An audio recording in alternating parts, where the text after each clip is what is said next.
Hey everybody, I hope everybody is doing well tonight. Enjoying your Labor Day weekend so far. We're doing the special Missing Person Monday live stream Sunday edition tonight because I know tomorrow's Labor Day and a lot of you guys who might be watching or you could just, watch it on replay. And thank you for anybody who's watching on replay. Labor Day weekend's going on. Labor Day's tomorrow. Plus, we're having my nephew's 18th birthday party tomorrow night. So I wouldn't be able to do the live stream that we usually do on Monday nights for Missing Person Monday. Because we're going to be at the birthday celebration. So I decided to do just a special one tonight. Like I said, I know there's a lot of, and I just lost my StreamYard on my laptop. But anyway, and I know there's some other creators who are live right now, so I don't know how many people will be here, but that's fine. Replay crew, I love my replay crew. So most definitely thank you to anybody who's watching on replay crew right now. Thank you to everybody who is here in chat, though. I appreciate you guys coming in. I may have to do it old school. I'm trying to get my StreamYard on my laptop, or on my laptop up. So as you can see, I've had the, I think I'm gonna have to go do this on my phone to get comments. Oh, there it is. Please, if you haven't already, please sign the petition to reopen the case of Timmy Dees. If you happen to be new here or watching replay, please look into the Timmy Dees case. I do have a playlist, the Fredericktown, Missouri playlist. I've done live streams and shorter videos on Timmy's case. Lots of other wonderful creators out there have also covered Timmy's case. Excuse me. So please do sign the petition to reopen the investigation into Timmy's case, or to reopen the case so it can be investigated some more. Miss Barbara Hall, who pops in chat, and Miss Marion Tate and Mr. James Tate, Timmy's family, they pop in chat a lot of times. They have been fighting, especially Miss Barbara has been fighting for so long to get justice for Timmy. And if you've already signed it, please share it anywhere and everywhere you can. It's in the chat. I think I've got the other petition pinned to the top, but I have the petition.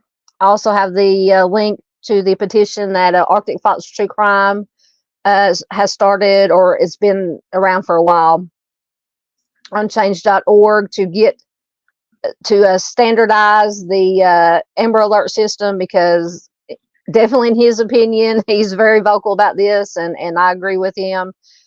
Something's got to change with the Amber Alert system.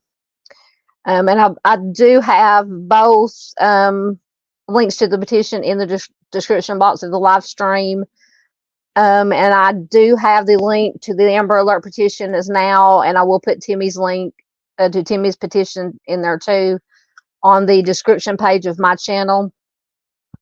So they will both be there permanently until they're no longer necessary, whichever comes first. I'm fighting with my laptop as usual. So please do sign the Amber. Once again, I can't use my words. The Amber Alert petition, because as Arctic Fox rightly says, it is broken in our opinions and a lot of other people's opinions. But let me say hi right quick to everybody who's here. Truth and Justice channel is here. Good to have you here always. They say done. Thank you so much. Absolutely. Mr. Chris Gideon is here. He said he signed the second one now, the Amber Alert one. Thank you so much, sir. Yes, it's very important because it's like because it brought to my attention again, because Arctic did, I believe, either yesterday, or he uploaded it within the last 24 hours about he was talking about how many missing kids there are in Tennessee. And then, of course, he talked about the Amber Alert system and how most of the missing children over 10 years old, I believe he said, in Tennessee are considered runaways. So no Amber Alert is issued for them. And it's the same way in a lot of states. But just read, he gives an explanation in the petition So please do check out his explanation. He can explain it a lot more eloquently than I can. But I definitely agree with him on everything that he says about it. See who else is here. Miss Farque is here from, oh, well, there she is, from Australia. Good to have you here, Far, as always. See if anybody else has slipped in on me. Let's see if I can get it to work on my laptop. Maybe.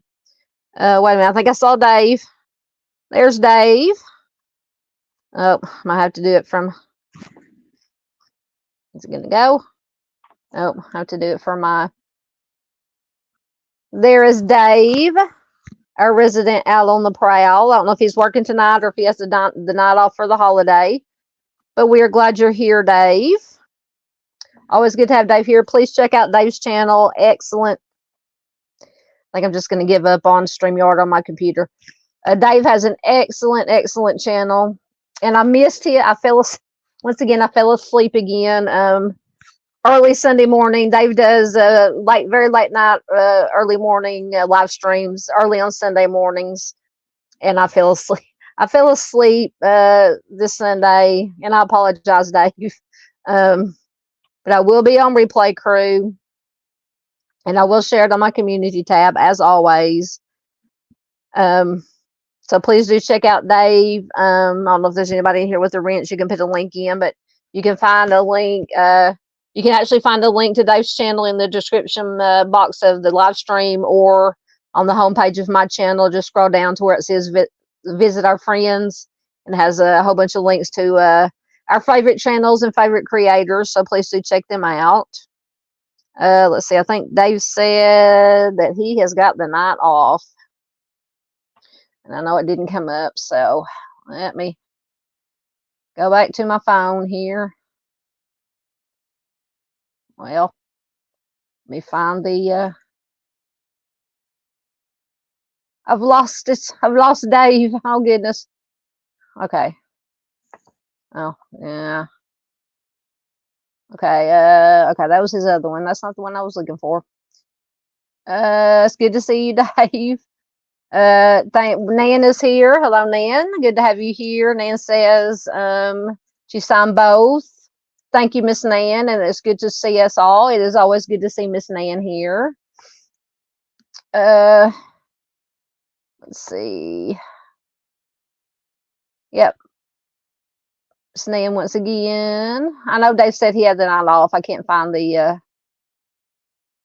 Mr. Junior Johnson is here. I'll try not to keep you up way past your bedtime, Junior. It's always good to have Junior here, and he is in Michigan. He is in Michigan.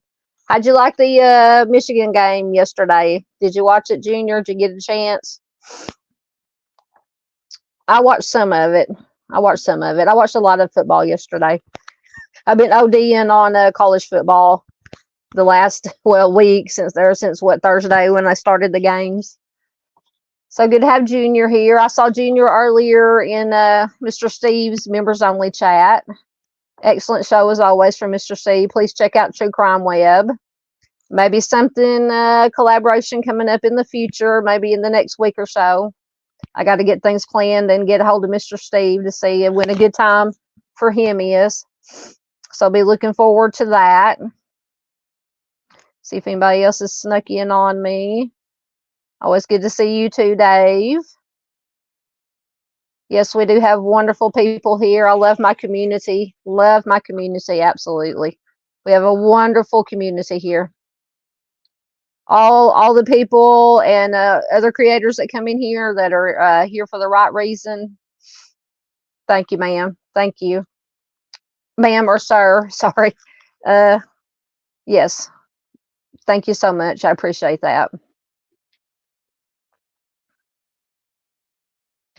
Truth and Justice said they're listening, settling their mama in, and they'll be back to chat by listening. Hey, got to take care of mama, absolutely. It's all right, Junior. We hadn't even got started yet. Oh, yeah. He says, Junior says he's late. He was watching Ruckus. Is Ruckus already done? I know Mr. Steve didn't go very long in his members only tonight because he was going to go for anybody who wanted to go watch Ruckus. And I was going to watch Ruckus, but then I was trying to get ready for mine. And if you see me glancing over towards the TV, I'm watching the, I think it's halftime right now. I'm watching the LSU and US, or who's they playing? USC game. So it's killing my soul, but I'm rooting for LSU because they are SEC, and I live in Arkansas, so I'm an SEC girl. And I actually, and I don't like any California teams as far as college football goes.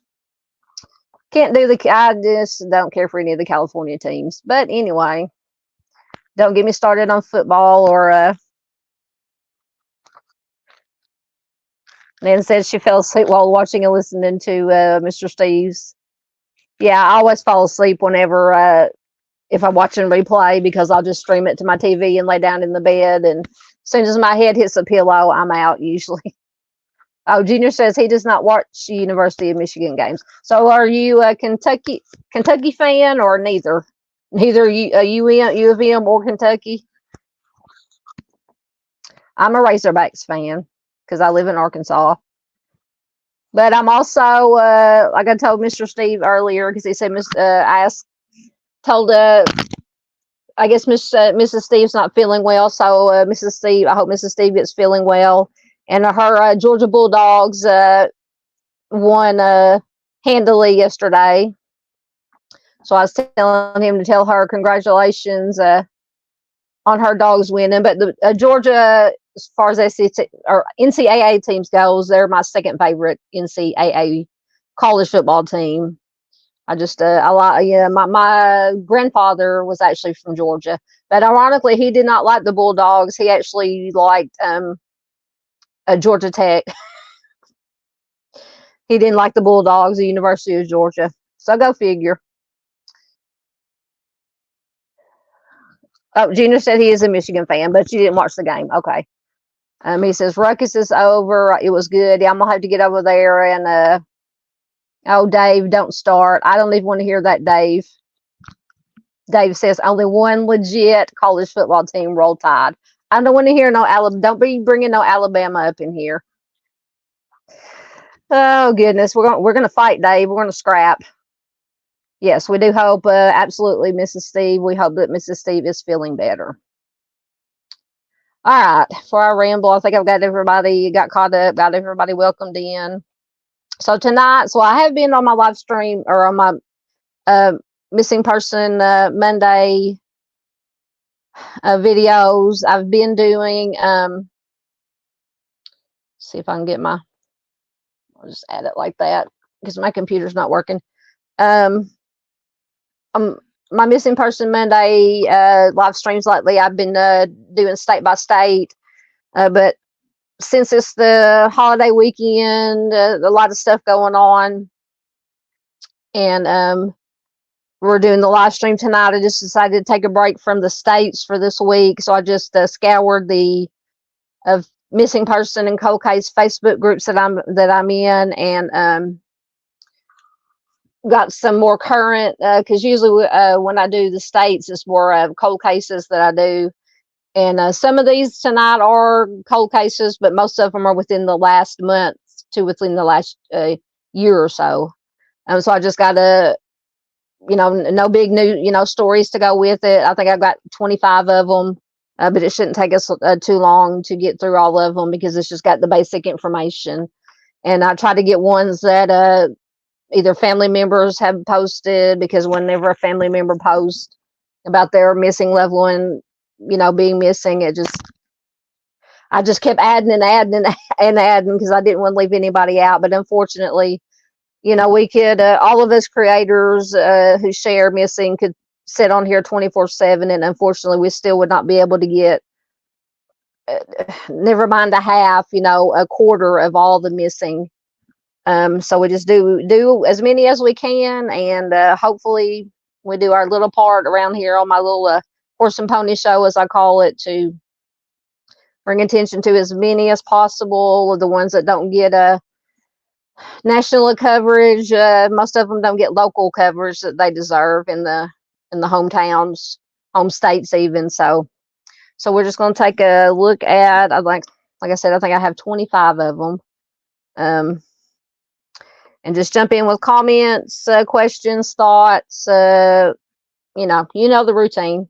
Or talk amongst yourselves while you're listening.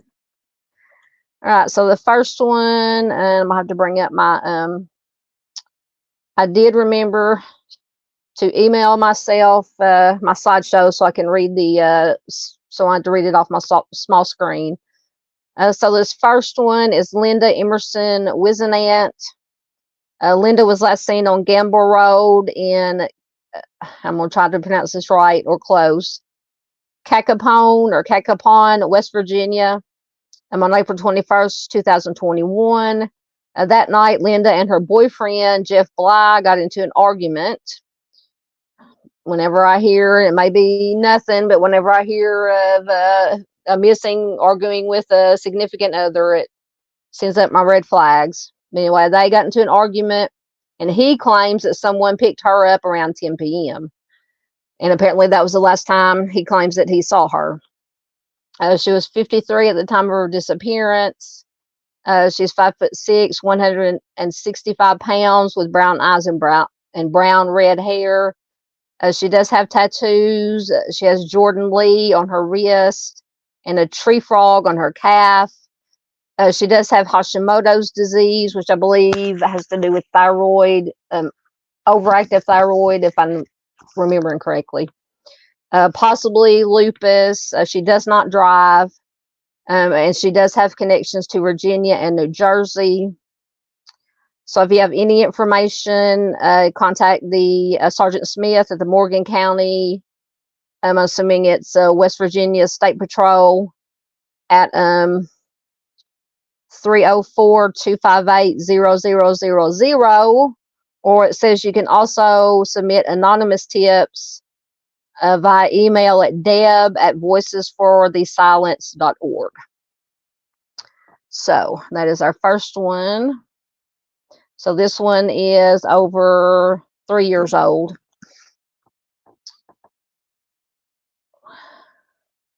See, Arctic, make sure I got the right one up there. Hey, Arctic, were your ears burning? I was talking about you earlier. Always good. You're not late. I've been babbling, you know me. We just now got started on I'm just doing, like I said, I scoured instead of doing a state, since it's holiday weekend, and I know there's people are gone here and there.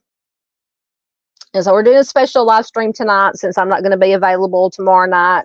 And a lot of people may be out doing things or spending time with their family tomorrow night, that's what I'll be doing tomorrow night. We're having my nephew's 18th birthday party, so that's why we're on here tonight. But I have your petition. I watched your video that you did sometime within the last 24 hours about all the missing from Tennessee, and you were talking about the Amber Alert and the petition you have. So I have I believe I pinned the petition to the top of the chat. It's also in the description box of the live stream. It is now in the description part of my channel page.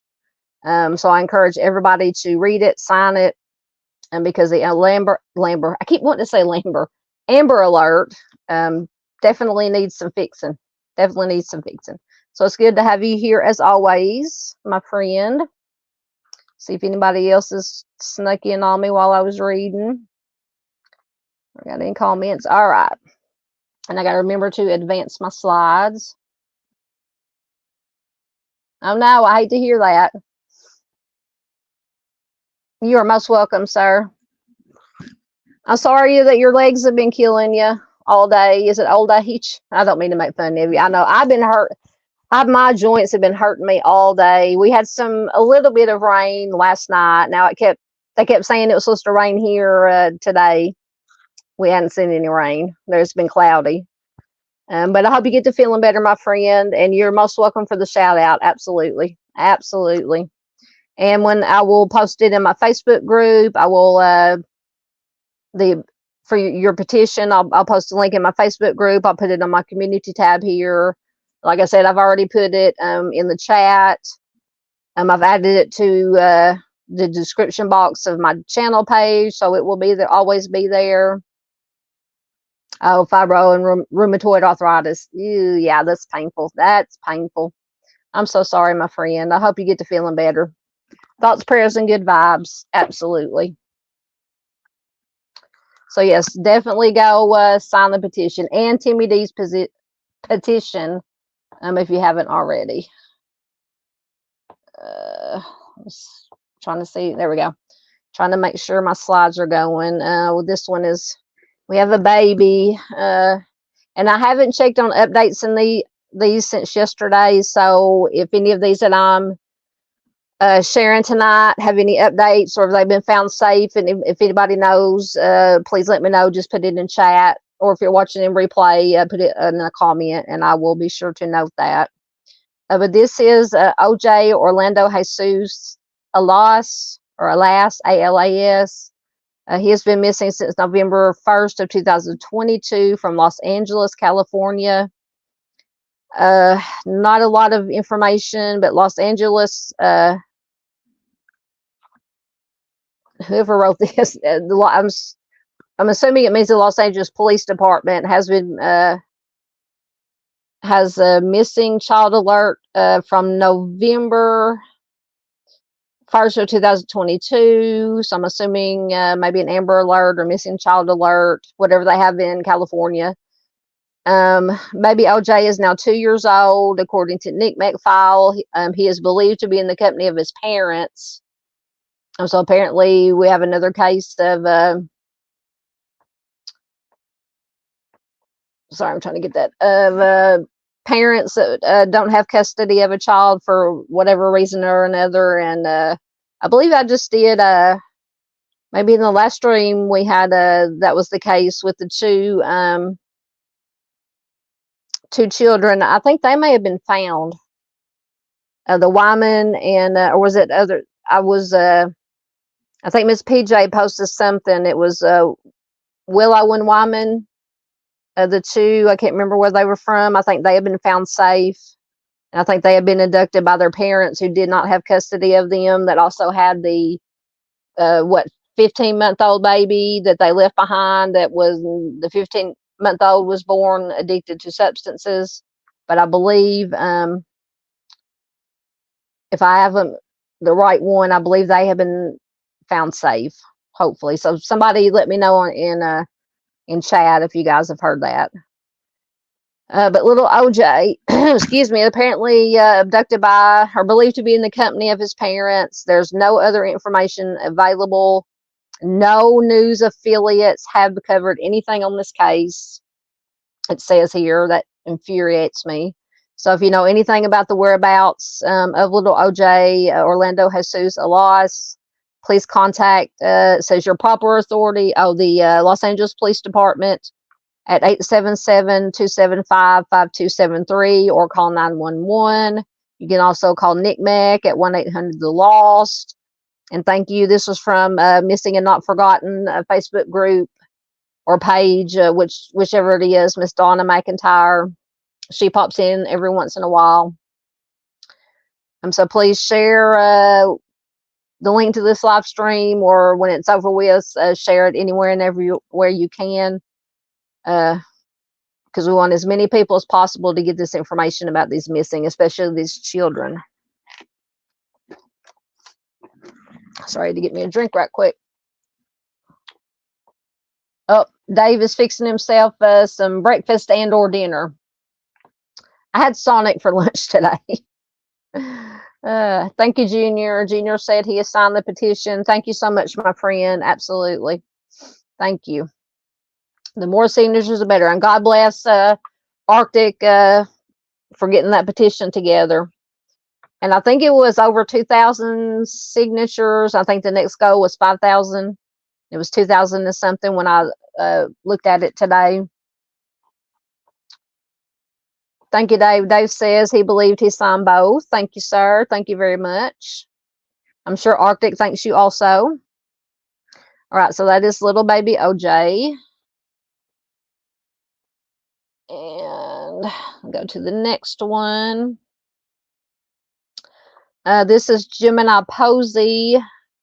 She is missing from Fort Totten, North Dakota since January 7th of this year, 2024. I'll make this a little bit bigger. She is now 21 years old, 4'7", 125 pounds. Excuse me. On January 1st of 2024, or excuse me, January 3rd. So she was last seen on January 7th. On January 3rd of 2024, Gemini apparently brought her belongings to her mother's home in Devil's Lake, North Dakota, saying that she was going to move back there. I'm assuming to live with her mother, but she ended up returning to Fort Totten shortly after. And on January 7th, Gemini was last seen by her boyfriend. Once again, we have a boyfriend. Not saying it's the boyfriend, but she was last seen by her boyfriend leaving their apartment in Fort Totten, North Dakota, which is on the Spirit Lake Reservation. Gemini never returned home, and she has not been heard from since. She has an infinity symbol tattoo on her right ankle and Roman numerals on her right collarbone. She has a forehead scar. Sorry, my hair keeps getting in my face. And she was possibly wearing a yellow Nike sweater. Let's see if the other side has any more information. Same thing. So if you have any information on Gemini, please call the Fort Totten Police Department at 701-766-4231. Absolutely, Dave. Dave said anything to help. Thank you, sir. Thank you, sir. And I believe on all these missing that I've shared, I think I shared all of them that had a missing poster. I did a community post on my YouTube here. I did the community post, individual community post of all the flyers. And I believe on Facebook I did because some of these the posts that I looked up and took the information from did not have an actual missing poster. It just had a picture, but I took all those pictures and put it together in one post with all the pictures. So if you're on Facebook, please share it. I'm starting, I've done 1, 2, 3, 4, 5, 6, 7 or 8 shorts featuring some of the ones I'm featuring tonight. I'm going to do shorts on all of them. So you can share the shorts, you can share the community post, you can share on Facebook, anywhere and everywhere you can to share all these missing. I've tried to make it as easy as possible to share.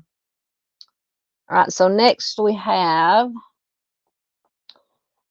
and I believe on one of the Missing Person Mondays, I did share Mr. Walker. But I came across him, a post about him again. So I wanted to share him again because from the information that we did on whichever live it was, so he is missing from Virginia. Or maybe I just talked about him on it because I haven't done Virginia yet, I don't believe. Might have talked about him on another live stream. But his case, in my opinion, is very solvable. Please look it up. James Davis Walker missing from Bedford, Virginia. Just Google it. Very solvable, in my opinion. But Mr. Walker has been missing from Bedford County, Virginia since April 7th of 2000. So over 24 years now. On that day, friends of James reported his disappearance. Now, these friends reported while they apparently went inside a Food Line grocery store. He stayed outside to smoke. At least that was their story. And when they exited the store, they said James was no longer there. But when authorities went to look at CCTV footage, they found no sign of James inside the store, outside the store, or anywhere. So they did not think that James actually made it to the store, that something happened to him. He didn't even make it at his house or at these friends' house, because I think they all lived in the same general area. And that was just maybe these friends' cover story. So that's why I say this is, in my opinion, very solvable. They just have to have that one little piece of a witness coming forward, somebody saying something, somebody doing the right thing, to find out what happened. So they claimed that they came out, James wasn't there. The initial report proved to be untrue. Like I said, surveillance of the store. James was not on any cameras, not even outside. James was never at the store, but why would his friends lie about it? That is the question. And I think I have my opinions on why they would lie. But if you have any information that could lead to bringing James home, you can contact the Bedford County Sheriff's Office at 840-586-4800 or Crime Stoppers at 1-888-798-5900. All right, let's see if anybody snuck in. Miss Nan says, she's like me. Says, I hate that I'm suspicious of boyfriends, but I always get this sick, worried feeling. I do too. Whenever they say, whether it be male or female, either way, that when the missing disappeared, they last had they had an argument with their significant other, and then the significant other, it's always the same story. It's, oh, they just left and walked away, or somebody came and picked them up. Always the same story. And it makes me suspicious too, Nan. So I definitely understand. I understand what you're saying. I hate being that way too. But and Arctic says he feels the same way. Yeah, that is true. I'm not saying because Junior says we all don't take the lives of our girlfriends and wives. Yeah, I'm not saying that all do, but it's the first thing that pops into my mind. Plus, we all know, there, Miss Paula. Hello, Miss Paula. She snuck in on me. Good to have you here, ma'am. But we all know that anytime anybody goes missing, the family, close family, immediate family is always the first that gets looked at to either rule them in or rule them out. Most of the time, I'll say most of the time, 99.9% of the time, immediate family is ruled out, but you do have to look, especially at the significant other, or if it's a child, unfortunately, you have to look at the parents first. It's just the way it is, but no, Junior. We weren't saying that you guys, what did you say? You don't all take the lives of your wives or girlfriends. I know. Mr. Steve, his ears must have been burning too. Hello, Mr. Steve. Good to have you here. As always an honor to have Mr. Steve here. Just talking about your members only live earlier. How we enjoyed it. We enjoy anything Mr. Steve does. And Mr. Steve, when he pops in, always has words of wisdom, or he makes us laugh somehow. Either one is good. Either one is good. Absolutely. Chris says, I'm always suspicious of the people who are the closest ones to missing loved ones and act suspicious. Yes, when they act suspicious, now that makes it even more suspicious. Absolutely. Nan says that she has had wonderful boyfriends and one terrific husband. Absolutely, Nan. T says, Arctic says, especially if there's a life insurance policy in the mix. Yep, that. You always got to consider that too. You are correct, sir. Miss Mel from Cold Truth is listening while driving. Be careful, as I usually tell Dave, be careful listening and driving. She says, hope all are well. Thank you, ma'am. I hope you are well too. Thank you for listening while you're driving. Absolutely. Be careful, ma'am. Thank you for dropping in and listening. To get caught up. Yeah, Chris says, please stay safe and drive. Drive safely, Miss Mel. Yep. All right. I think I'm caught up in comments. So we will go. Make sure I'm on the right slides. This is, I don't know why my touchpad is not working right. This is Melissa Lemoyne. I knew I should have put my hair up. But anyway, Melissa is missing from Tampa, Florida. She's a white female, 200 pounds, 39 years old, 5'10", I think it is. I'm trying to make it bigger so I can read it. With blue eyes and auburn hair. She was last seen on July 14th, 2023 at a Frontier Travel Park, which is on Nebraska Avenue in Tampa. And this is from the Florida Missing Persons Alert Facebook page. It just caught my attention. It says this young lady needs to be shared far and wide throughout Florida and everywhere. And then her mother, in the comments, her mother had posted, she said, I'm Melissa's mother. I thank everyone for sharing her flyers. She has not been seen or heard from by her family since July 14th of 2023. She has not contacted her family since July 14th, the day that she left their home. So I just had to, just like I said, when it grabs my heart, because I always not only read the post, but I go in and read the comments, because you can find out a lot of information sometimes through the comments, especially if family members comment with information. So if you have any information on Melissa's whereabouts, you can call the Hillsborough County Sheriff's Office at 813-247-8200.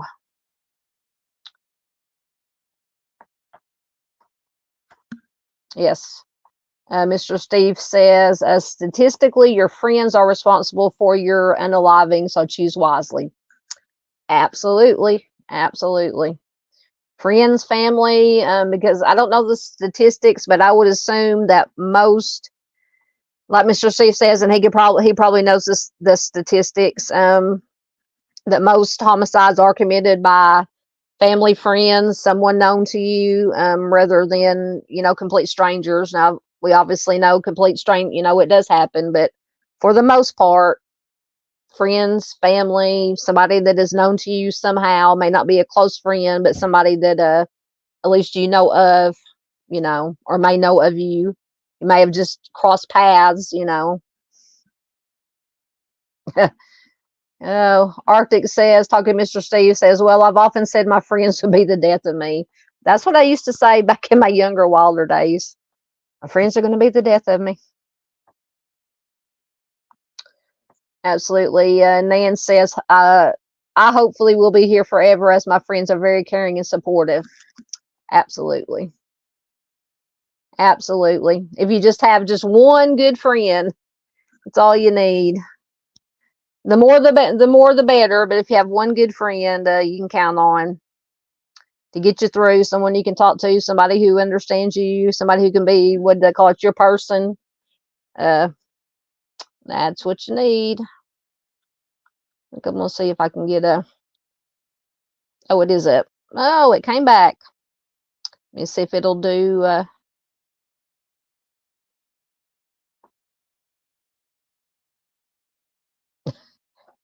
Mr. Steve says, I can't really speak. I'm wise as I ride around with Ruckus.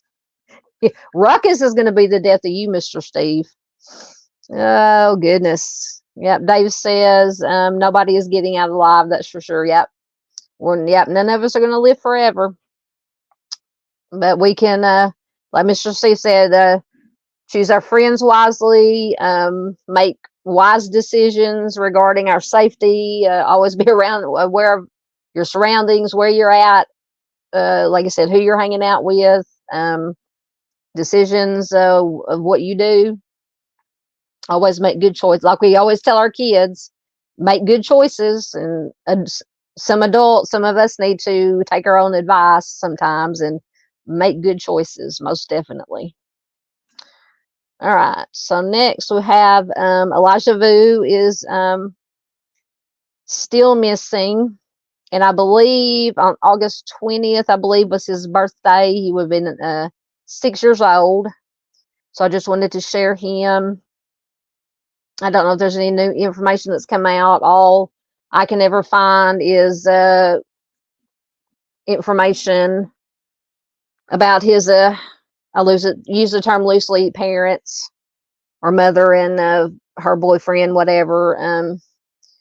But as always, as in all cases, Elijah is the most important thing, to keep his name and his face out there for anybody who may have information about what may have happened to him. So I can't remember what group or page this came from, but it was posted on August 20th. It says, today Elijah Avu turns 4 years old. However, he's been missing for 6 months. Please help find Elijah and bring him home. Happy birthday, Elijah. So Elijah has been missing from Two Rivers, Wisconsin. He is now 4 years old, 3 feet tall, 35 to 40 pounds, sandy hair, brown eyes. He was last seen wearing gray sweatpants, a long sleeve dark colored shirt, and red and green dinosaur slip-on shoes. And I think they found one of the shoes, and I believe they actually found the blanket, because there's that one picture of him wrapped up in that red, was it red, black, and white kind of checkered blanket. I don't know if that was the one he went missing in, but I did find a blanket. There is a $40,000 reward. So if you have any information regarding Elijah, please call the Two Rivers Police Department at 844-267-6648.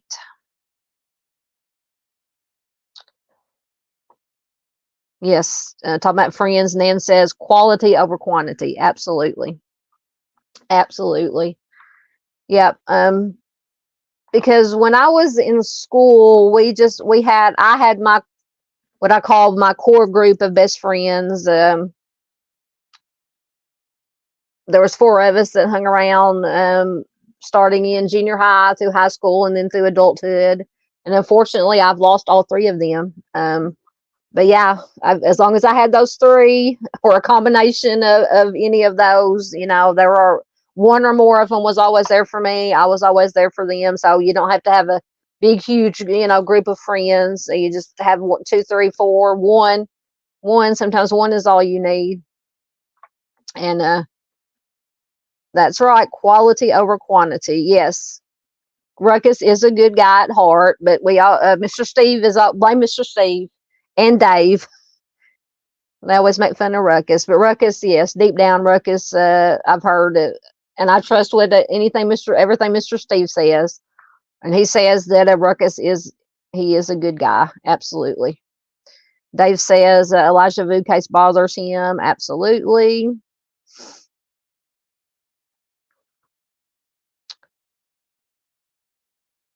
Those are some words of wisdom. Junior Johnson says, excuse me, I saw a sign above the door of a rehab center. It said, this is not the end of the road, merely a fork. Choose wisely. Absolutely. Absolutely. Because you can't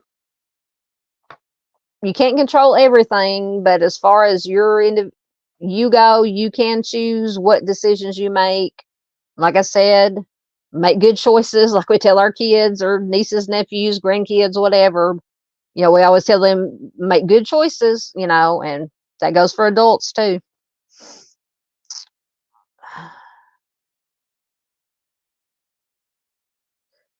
Oh, Nan says somebody, your mom, I don't know if you meant, says will be 102 in 20 days. Oh, wow. That is fantastic. 102. Can you just imagine somebody that age, everything they've seen and everything they've lived through? So many good things, so many bad things that happen in this world. And my grandmother lived to 93. But anyway, Nan says, I honestly don't want to live that long, but living each day the best I can and hopefully help others while I'm here. That's absolutely. Just do the best you can. Take care of yourself. Take care of other people, or at least don't do anything to hurt anybody else. Just live and let live. The Beatles says live and let die, but I say, live and let live. Help out, take care of your fellow human beings. I'm always saying that too, because all we got is each other. We count on each other. Chris says he's got the latter, quantity over quality. Well, I hope you got some good ones in there in that quantity, though, Chris. Yep. Arctic says 102. That's awesome. Yes. And I was here last week, I believe. I'm gonna turn my camera off for just a second while I'm babbling. On our local news, every month or so, they always have a report of somebody that's just turned like 105, 106. And I think they had a lady, I think it was a lady that turned like 112 is one in one of the nursing homes here in Central Arkansas. But can you imagine? 112. And she was, you know, still coherent, still alert. Like I said, I would just love to sit down and talk to somebody who's lived at that age. Just like I said, everything they've seen, everything they've been through, it's just fascinating. It was fascinating. And God bless them. God bless them for hanging on this long. Yep, Nan says she liked that saying about the fork in the road. Absolutely. Oh, Truth and Justice made it back. Welcome back. Welcome back. You and me both. Arctic says, I wish some creators would take those words to heart and make better choices. I agree with you, my friend. Absolutely. Apparently, Truth and Justice does too. Yes, it is. Paula says it's nice seeing everyone. Always good to see Miss Paula too. Miss Paula, you'll have to tell me again. I think we're on Facebook together. You can message me or put it in the group or on my those horror movie groups, YouTube channels that you're in. I keep forgetting to the name of them. And because I've started doing some stuff on my second channel, which I've renamed Southern Retro. It's still about anything and everything, music, movies, paranormal, aliens, whatever. But I did a video and I've been trying for 3 days to get it to upload. Still, it was only like an hour and 20 minutes long video that I did on the best 80s horror movies. And with my farm signal out here, it takes forever. I have not been able to get it uploaded. But anyway, just let me know somewhere, somehow, those the names of those YouTube channels again that you're talking about that you go to. I would love to join in. But it is nice to see Miss Paula back, or she's not back. Truth and Justice was back. Sorry, I'm getting confused. Dave says he feels like he's 102. Come on, Dave. You gonna be the senior citizen of our band that we're gonna start?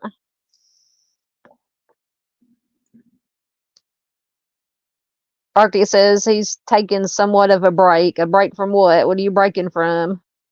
Let's see if anybody's snuck in on me. Yeah, I agree. Arctic says, I imagine by the time we get that age, humans will be like cars, and we'll keep it ticking as long as replacement parts can be found. Yeah, I'm beginning to think I need some replacement parts. So my joints are my knees. I think I need new knees. Both. I used to just have one bad knee. Now I have a bad knee and a worse knee instead of just one bad knee. Oh goodness. Oh wow. Miss Mel said that her hubby's grandma was 99. She was amazing. So much first account history. Absolutely. I remember my grandma, like I said, she lived in 93 when she did stories because she was the only girl. She had 3 or 4 brothers, and they came down, her and her brothers. I can't believe it, or I can't remember if her mom was still alive or had already passed away. But either her mom and dad, but I know her dad and her brothers and her came down on a covered wagon, I believe, all the way from Oregon down here to Arkansas and settled. And I don't know how many stories she's told me about that. It's just amazing, amazing.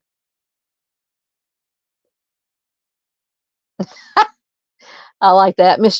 Mr. Steve says the best response I ever got from an elder was when I asked him, "What are you doing tonight?" And he replied, "I don't plan that far ahead." That's good. That's good, Mr. Steve. Oh, goodness.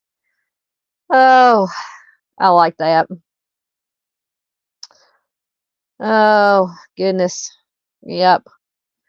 I'm about to get that way. You never know. We're not promised tomorrow. We are not promised tomorrow. Oh, your mother-in-law. Okay. Yeah, whenever Nan says a few months ago her mother-in-law was living alone, doing her own cooking, keeping house, and then she broke her leg and she's in assisted living. Yeah, unfortunately, when you get older, if you break any kind of bone, especially hips are always the worst. Hips, legs, unfortunately, it goes downhill from there.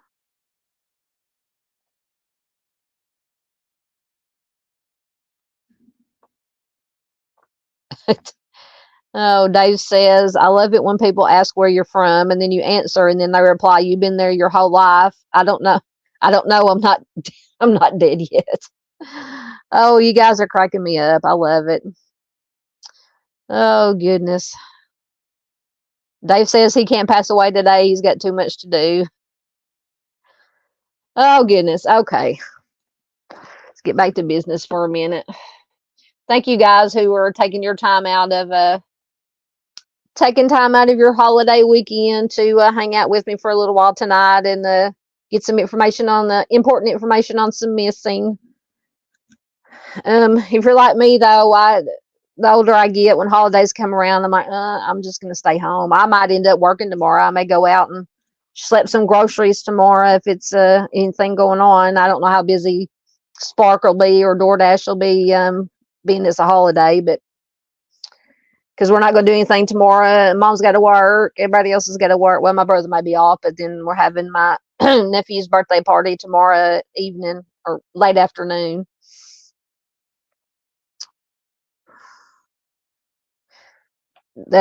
Junior says he just read an article about if you had 1 year to live, how would you live it? Spending as much time as I could with my family. That is how I would live it. That's what I would do. Spending time with my family, traveling with my family. That's what I would do.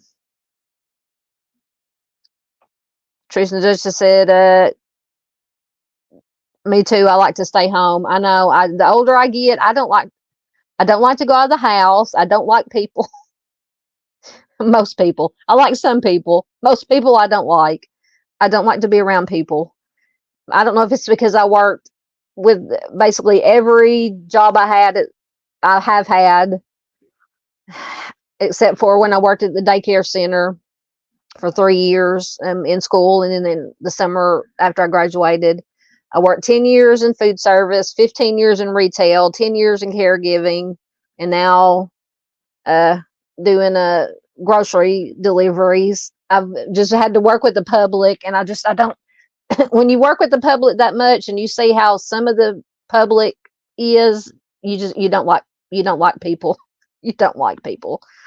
But anyway, but the grocery delivery is not too bad because you don't have to be around a lot of people unless, and if you're doing the shop and deliver, you have to deal with people. But yeah, definitely working in retail and working in food service, you learn a lot to like people.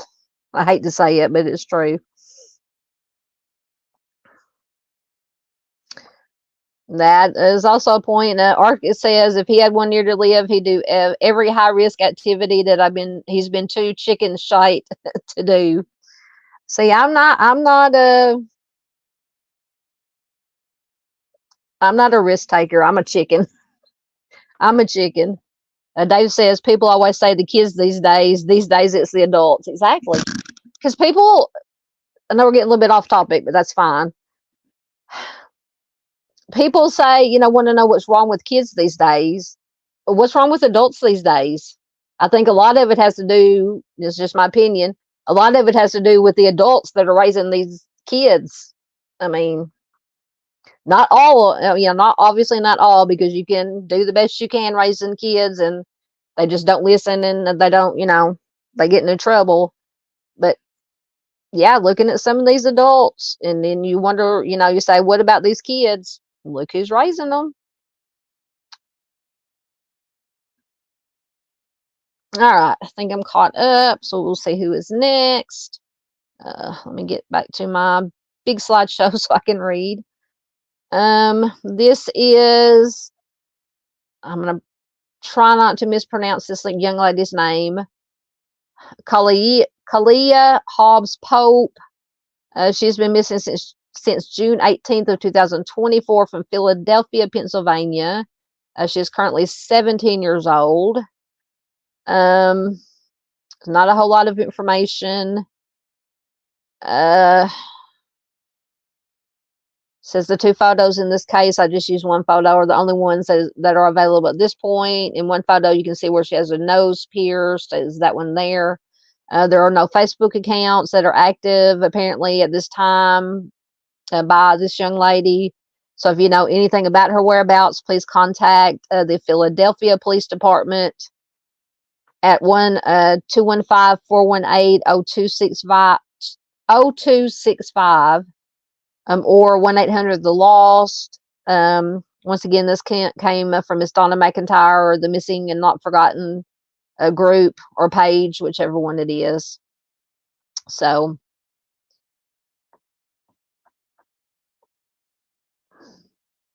just trying to stay caught up in comments.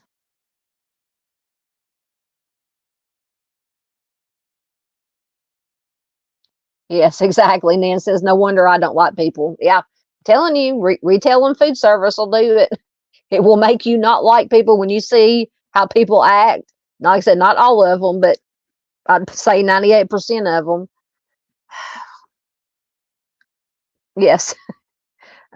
Miss Mel says, I love dogs. Yes, I think I like animals better than most people,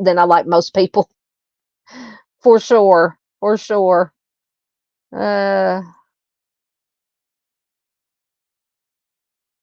goodness. Dave says, two elderly people enjoying their time at a nudist colony ended up unalived by a tunnel guy. What's a tunnel guy? Like a homeless person? I think that popped up in my Google feed stories, I believe. I can't remember. I think I have it. I might have it saved in my web browser. Yeah, see, people. I'm telling you, people. I don't like people. Oh, goodness. I might have to look at that. I think I did save it. Chris said he and Miss Mel have been friends for a long time. That's excellent. Yeah. Dave says you can't make this stuff up. Absolutely. Yeah, Ginger says, what's a tunnel guy? I'm assuming maybe is that like a homeless person, or just some crazy guy who lives. No, we're not supposed to, not politically correct to use the word crazy. Some mentally unstable person that lives in a tunnel.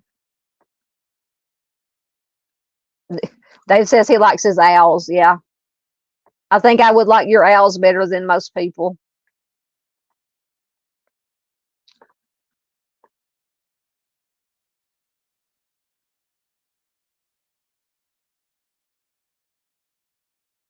Oh my goodness. Nan says she had an Instacart delivery yesterday, and the man asked if he and his wife, sorry, I got a gnat on me, asked if he and his wife could move in with her.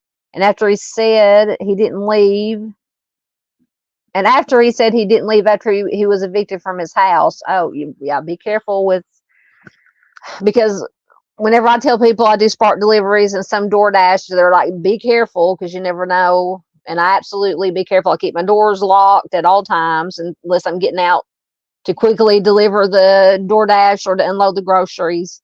And I do not work after dark. Absolutely not, even in this very small town that I work in. But yeah, you got to be careful both ways. Whoever's doing the delivering has to be aware of your surroundings and people having stuff delivered, because there are some bad with the Instacart, Ubers, DoorDash, Spark. You just have to be careful.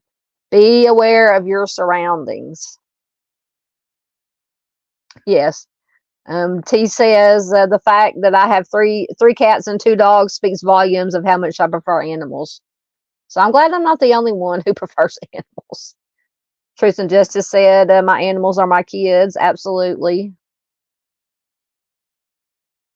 What now? Okay, so Dave's talking about the tunnel guy. Says they bulldozed his house and the dozer got stuck in the tunnel the guy had under. So he had made his own tunnel under his house, like burrowed a tunnel under his house. Dave, you're gonna have to tell. We're gonna have to. Goodness gracious, that is craziness.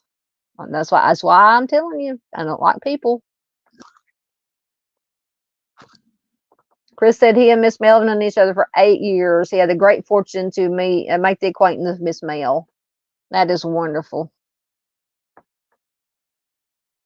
Junior says he has 3 cats and not crazy about being with people either. Absolutely. Al said, Dave says he can't do the people thing anymore. Yeah, the older I get, I don't know if I'm just getting grumpy or what, or from, I don't know what it is. I just don't like most people. Yes, Teresa and Justice says they can't trust anyone or anything nowadays. Absolutely. Yeah. Oops. Arctic says I usually just let the Walmart people leave my stuff on the carport and put it up after they leave. Yeah, because I know for a fact, because I do Spark, which is through Walmart, you do not go in the house. Absolutely. You can have most of it's what they call no contact delivery. They may have special instructions that you may, they may want you to leave it on the side door, the carport, the front door. If not, you just leave it. You pick where you're gonna tell them where you're gonna leave it at, and you deliver. Set it out there, take a picture of it, complete the delivery, and you leave. So I don't come in contact. Now on a couple of them I've had it is where you have to have a signature, but most of the time it's what they call no contact deliveries, which I immensely enjoy because, like I said, once again, I don't have to deal with people.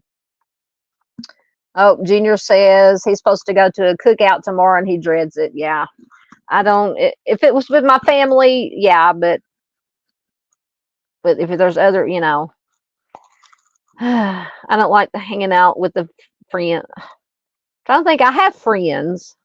Not as many as I used to have because most of them have passed away. But yeah, but I'm spending the day with my family tomorrow. Chris is asking Dave if he's talking about the guy in Arizona. You talking about the tunnel guy? I still want to know more about this tunnel guy.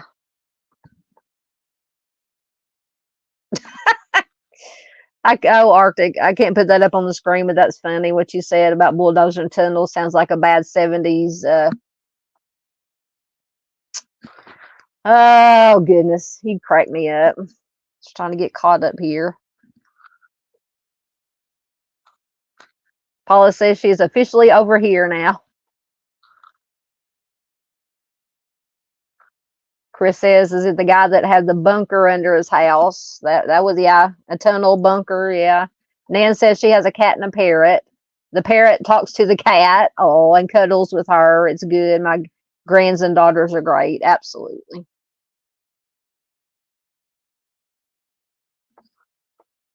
Oh, yeah.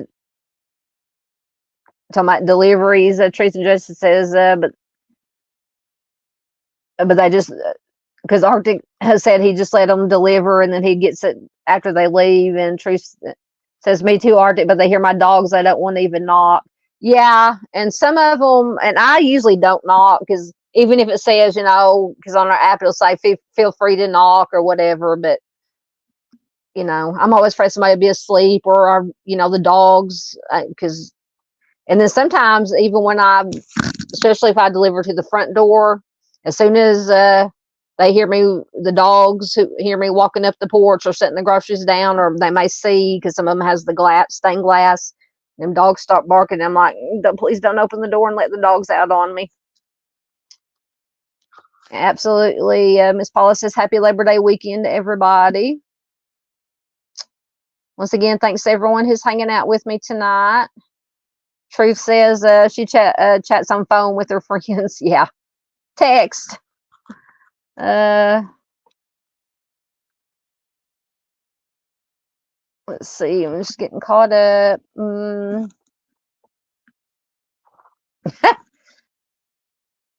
Arctic says I want a parrot, but I don't have room for the cage, and my cats would think I brought them an appetizer.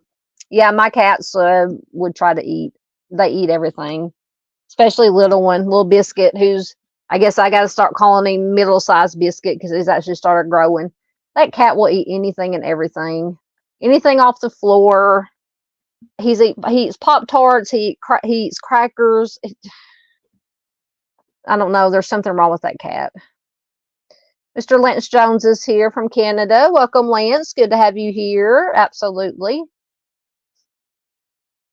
I guess I should be doing the easier to do this. I didn't realize I was so behind, but welcome, Lance. Make sure I didn't miss anybody. It's all right. You're not late. We're just chatting a little bit and sharing some missing. Had some company. Absolutely. You enjoyed that company. Absolutely. All right. I think I am caught up. Oh, wait a minute. I missed something from Mr. Steve. Hold on. Mr. Steve says, Mrs. Steve prefers in this order triple and double alt, baby Steve, Penny, and Floyd are 2 dogs, me, and then the cat. At least I'm ahead of the cat. Yeah, at least you outrank the cat, Mr. Steve. Oh my goodness. You're too funny. But you know that the grandbabies and the daughter are going to come first. And I don't know about the dog, you know. I'm sorry, Mr. Steve. But like I said, at least you outranked the cat. We love you, Mr. Steve. Oh, goodness. Oh, Lance says his first visitor to break the solitude. Absolutely. Arctic says Sylvester, who is his, I think that's the last little cat. I think little Sylvester, you got little Sylvester about the time that we had already had little Biscuit. He was an outside cat, and then he had his little drowning incident and became an inside cat. I think they're about the same age and same size. But anyway, Arctic says Sylvester stole a slider off my plate, took off across the house a few days ago. Nothing left by the time I caught him. Yes, we have to lock him up, lock Biscuit up in my bedroom or somewhere while we're trying. Anytime we're trying to eat, or he'll take off with it. We can't eat, no matter what it is. He eats some chips. He does not like sour cream and onion chips for some reason. But yeah, little Biscuit will eat anything that won't eat him back. All right, Junior. Junior says he's going to go lay down. He'll be listening. Good night, Southern Gal, everyone. Thank you, Junior. Thank you for popping in. Thank you for listening. Always a pleasure and honor. Junior is one of my OGs, my original guys. Been with me since supporting the channel since basically the beginning. Always good to have Junior here. Thank you, Junior. I was trying to get caught up.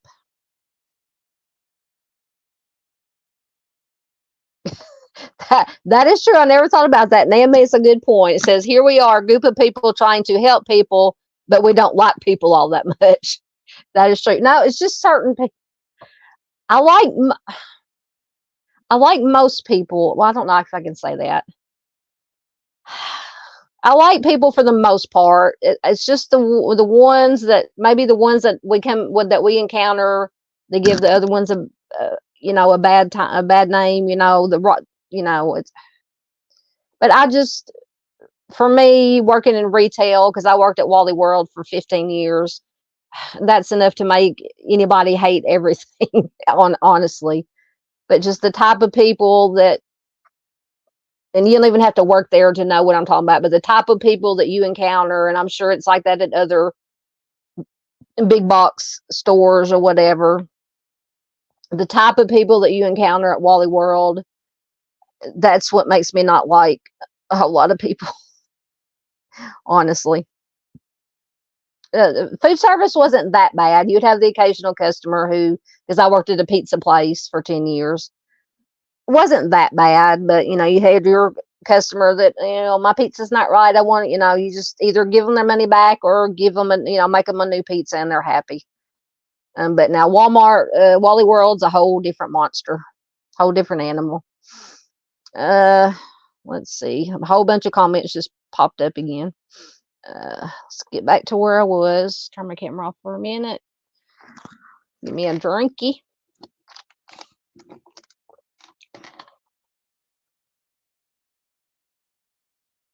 Paula says, who let her get a nose ring? I don't know. Don't know.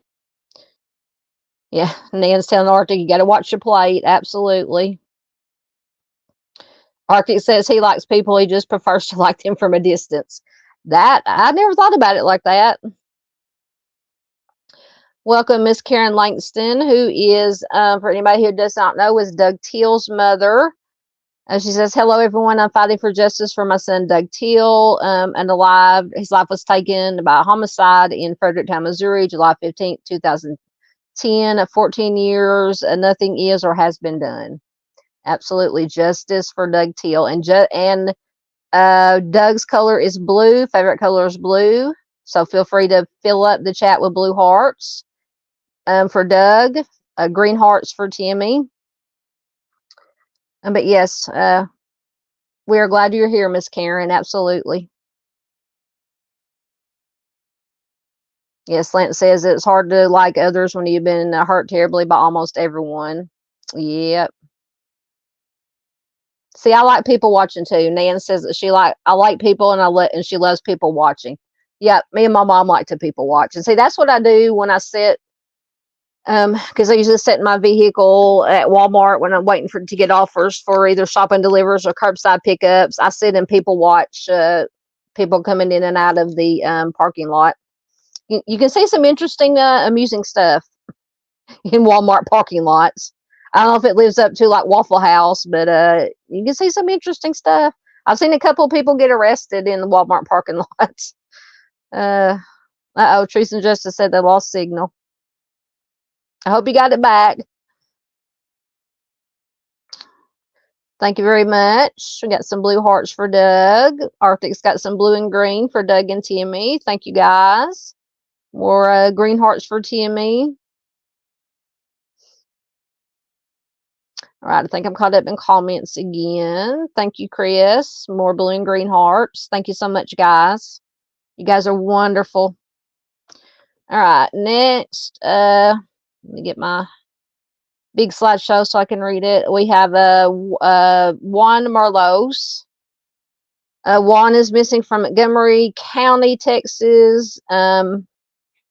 A Houston area veteran has been missing for more than a this has been more than a week. Maybe not. No, it's been more than a week. Well, maybe not. Has been missing for more than a week, and his family and the Montgomery County Sheriff's Office have issued a plea to the public to help find him.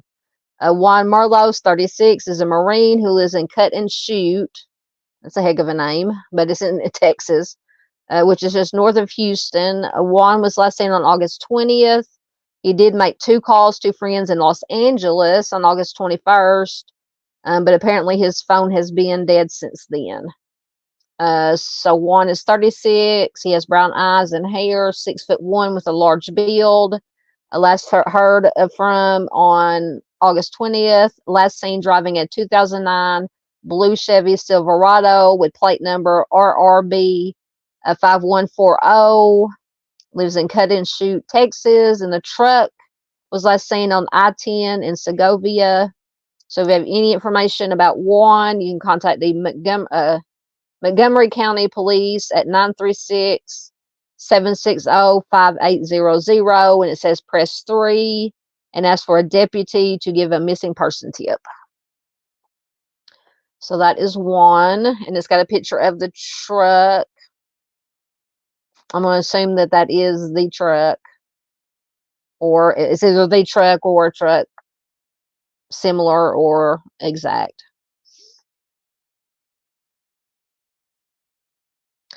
Lance is asking why the blue and green hearts for the for justice. Blue is for Doug Teal. Miss Karen's in here, his mother. Green for Timmy Dees. Both cases from Fredericktown, Missouri. You can check out my Fredericktown, Missouri playlist. And I will be doing a live stream at some point to share Doug's case. I've got to get everything together and research. So Miss Karen, if you want to get a hold of me, let me find my, no, let me find what I'm looking for. You can email me. There's my email, southerngaltruecrime@hotmail.com. Any information, anything you would like me to share, absolutely. Get in touch with me.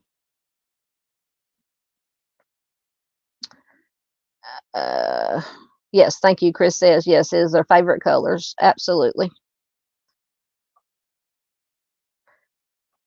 Lent says blue is his favorite color also. Excellent. Thank you, Chris. All right, so we did one.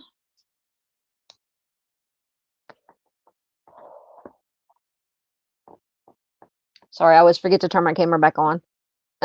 So next we have a couple. All I had was their flyers. There weren't any information with the post. I'm probably going to be doing a case spotlight on Michelle's case, because apparently there is a lot to this. But on the left is Michelle Angela Yarnell. She's been missing since October 25th, 2003 from Ivy Bend, Missouri, another Missouri case. Angie Yarnell went missing from Ivy Bend, Missouri on October 25th, 2003. Her husband did confess to taking her life due to a DV. He did accept a plea bargain for one count of involuntary man, and he only served 4 years of a 7-year sentence. To me, that is unacceptable. That's just my opinion. But unfortunately, Michelle's, or Angie, I'm assuming is her nickname, or when she went by, her remains have never been found. How old was she? Did it tell how old she was? Her birthday was in 75, so she 4 years younger than me, so she would have been around 49 now. But she went missing in 2003. White female, 5'2", 150 pounds, brown hair, and or brown eyes, light brown hair. It doesn't say what she was last seen wearing. So if you have any information regarding Angie's case, her disappearance, contact the Morgan County Sheriff's Department at 573-378-5481 or the Missouri State Highway Patrol. I cringe every time I hear contact the Missouri State Highway Patrol. Now, this may be a different, I don't know where Ivy, Missouri is in relation to Fredericktown. Could be a complete different division of the Missouri State Highway Patrol, but at any rate, on the right, we have Angel Velasquez is still missing. There is a $20,000 reward. Apparently, I'm going to have to look into his case some more, too. I just found this flyer is all I found in one of the groups. It says Angel Anthony Velasquez is deceased, but his remains have not been found. It says he still remains missing. In October of 2023, 29-year-old Angel Velasquez was reported missing. Angel was last seen walking from Rocky's convenience store on Hempfield Street in the south side of Fort Worth, Texas. A reward of $20,000 is given for any info leading to Angel's location to assist the family. You can contact Detective Rosales at 817-392-4442 with any information on Angel's whereabouts. Or they say he is I'm assuming they have knowledge information that he is deceased.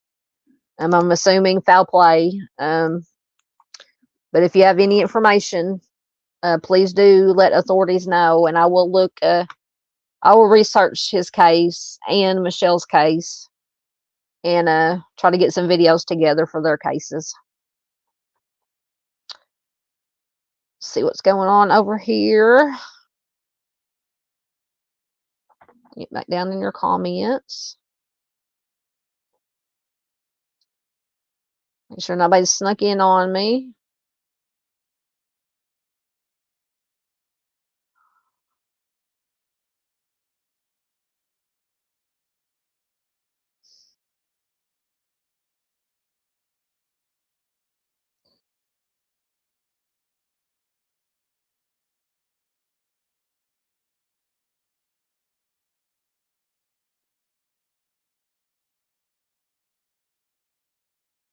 Okay, I think I'm caught up in comments. Let's see, how long have we been going? Oh, an hour and 20 minutes. We're doing good. We're doing good. All right. Go back to my big slides. This is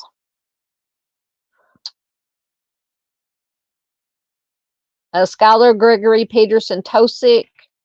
Skylar was last seen on August 30th, 2015 in the San Pasqual Valley in Escondido, California. His date of birth is 12/31/94. As a white male, 5'11" tall, 110 pounds, brown hair, hazel eyes. He wears braces. He has facial acne, and he has a light mustache and goatee. Skylar was last known to be with two males named Thaddeus and Eli, and two unnamed females in the hills near the San Pasqual Valley and the San Diego Wild Animal Park around the San Pasqual Agricultural Preserve. It's about all the information. This was posted by a lady named Sharon. She says, sadly, today, August 30th, 2024, is a 9-year anniversary of Skylar going missing. This is a case. I continue to work as a volunteer advocate for families with missing loved ones. I learned of Skylar's case in April of 2019 when his mother was introduced to our team. I, along with teams of other volunteer advocates and some law enforcement, have researched this case since then. Skylar's family received very little assistance from the Escondido PD, primarily due to his age of 20 at the time. I'm sure Arctic will have something to say about that. Although it was too old to qualify for an Amber Alert, but still, in my opinion, there should be a young adult. I guess it'll be a Silver Alert. Anybody over 18. They continue to believe he chose to leave willingly when it is clear as day, according to the family, that foul play did occur. If anyone has relevant knowledge or information regarding the disappearance of Skylar, please contact once again, the Escondido PD at a 760-839-4722. And it says anonymous calls are accepted and greatly appreciated. So apparently they do have some information or some suspicions at the very least, maybe about the two males, Thaddeus and Eli, and these two unnamed females. So I'm all have to look into that one some more also. All right.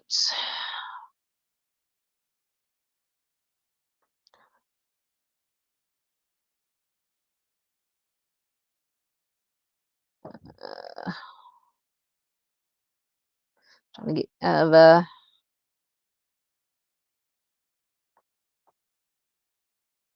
get back down in comments.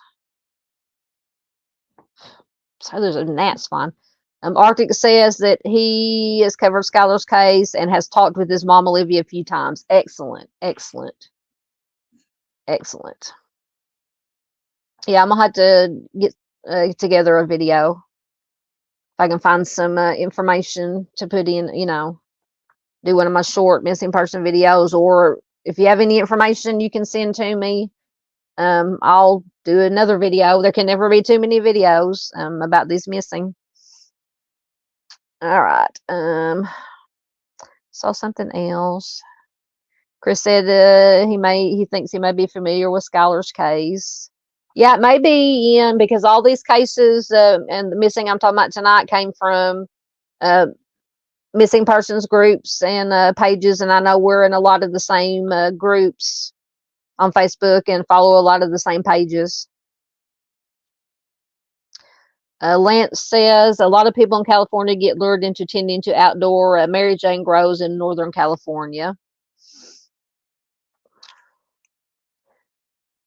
Yep, absolutely, Chris says, but all these cases have red flags galore. I agree. And Lance says, especially young men. That could have something to do with it. Yep, I knew Arctic would have an opinion, a good opinion. He says it's a story we see too often. Ellie says they're an adult. They can do what they want. Nothing to see here, and the family is left to do all the work. Yeah. I mean, to me, when a family says, you know, this is definitely out of their character, out of their nature, they would not do something like this, you got to, you know, you got to at least listen to the family, take it into consideration, you know. It's like a catch-22, you know. Absolutely. All right. Next, we have Kaya LaShante Scott. She's been missing since May 11th of 2024 from Chicago, Illinois. She's currently 17. The Chicago Police Department is asking for assistance from the community with locating Kaya. She was, like I said, last seen on May 11th. Supposed to be 2024. She's 17 years old. According to her NCMEC file, she's believed to be in different cities. Doesn't make any sense. She's believed to be in different cities in Chicago. Maybe they meant different suburbs or different sections of Chicago or different cities of Illinois. But if you know anything about her whereabouts, please contact the Chicago Police Department at 312-745-5020 or NCMEC at 1-800-THE-LOST. Once again, from Miss Donna McIntyre from Missing and Not Forgotten on Facebook. Please do check that. Can't remember if it's a group or a page, but either one, please do check it out.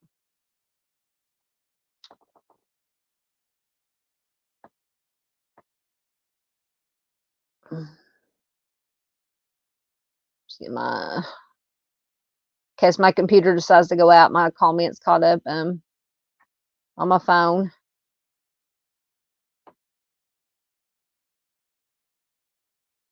Oh, wait, maybe I went too far.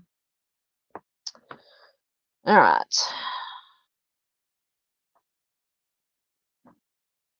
Okay, I read that one.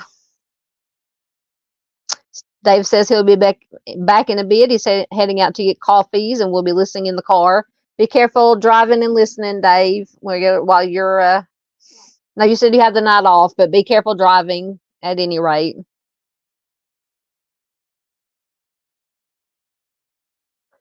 Lance says just go to Arcata and ask around. Half of the people hanging around are there from Southern California to work for these grow ops. I suspect some never return. I suspect you're probably right. Probably right.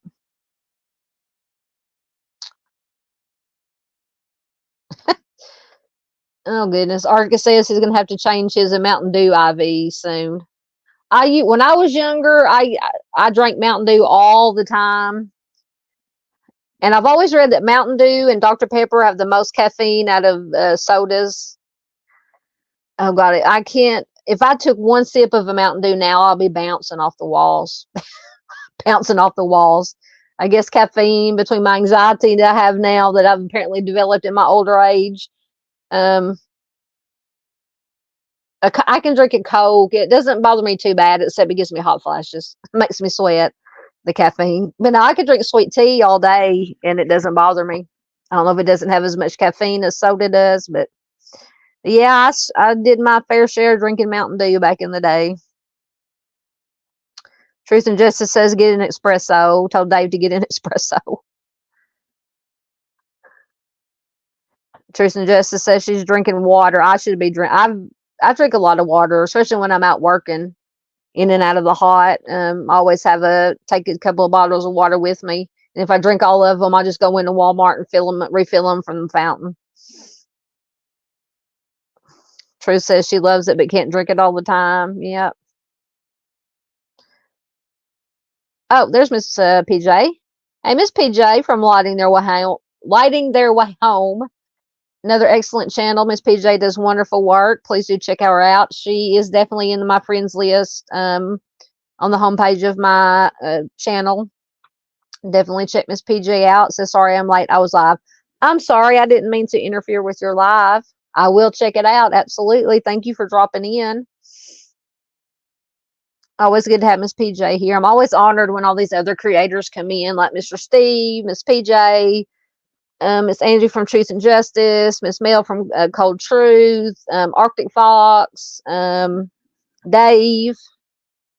It's just an honor and a pleasure that y'all drop into my little horse and pony show here.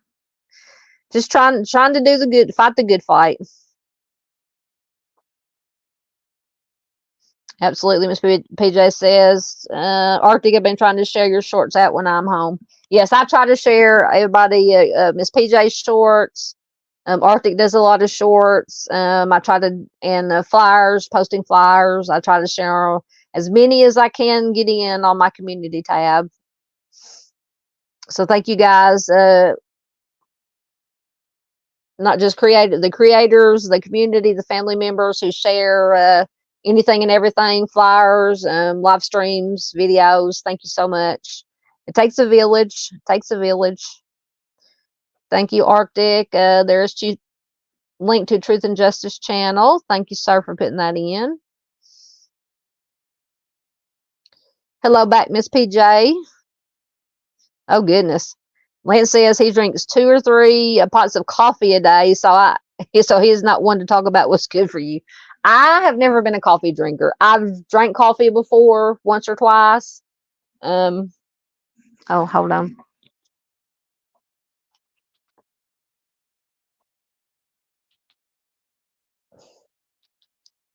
Man, I keep forgetting to look at the ball game, and now I don't know what my...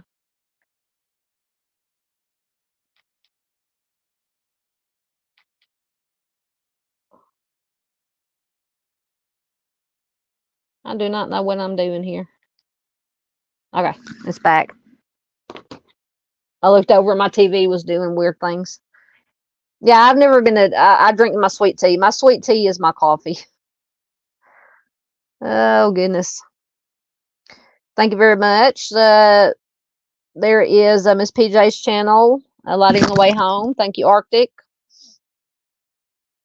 And thank you, ma'am. I adore your channel, you and your channel too. Absolutely. Yeah, I noticed there's a lot of creators. I think Ruckus was live earlier. Mr. Steve was live earlier. There's some that I'm subscribed to, but I don't watch a whole lot. Lots of people were going live tonight. I usually don't go live on Sundays, but like I said, I'm going to be tied up tomorrow evening and tomorrow night, plus Labor Day. Figured a lot of people would be out and about or spending time with their family, so that's why I'm doing this missing person Sunday instead of missing person Monday this week.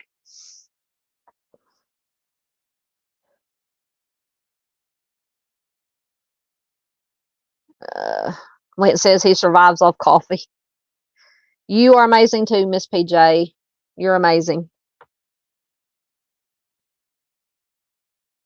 Nope.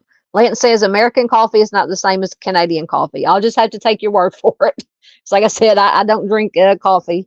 God, sorry, my hair is in I feel a hair and I can't find it. It's tickling my face. Lance says, trust me. I said, I'll have to take your word for it. I don't drink.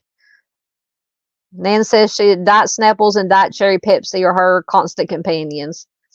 And I can't do I don't like Pepsi at all. I'm a Coke girl, Coca-Cola girl. To me, Pepsi's nasty. I'm sorry, it is to me.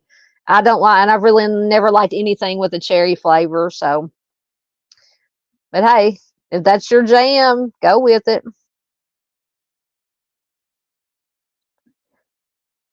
So is that a restaurant. Arctic says he wants to go to Canada just to try Timmy Hortons. Is that like a restaurant or a bar or something? Or no, it's a coffee, right? A coffee place.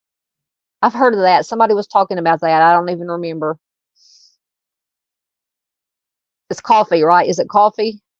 Somebody let me know if I'm wrong. I've heard. Okay. Let me get caught up, and I promise we'll get back to the important stuff here.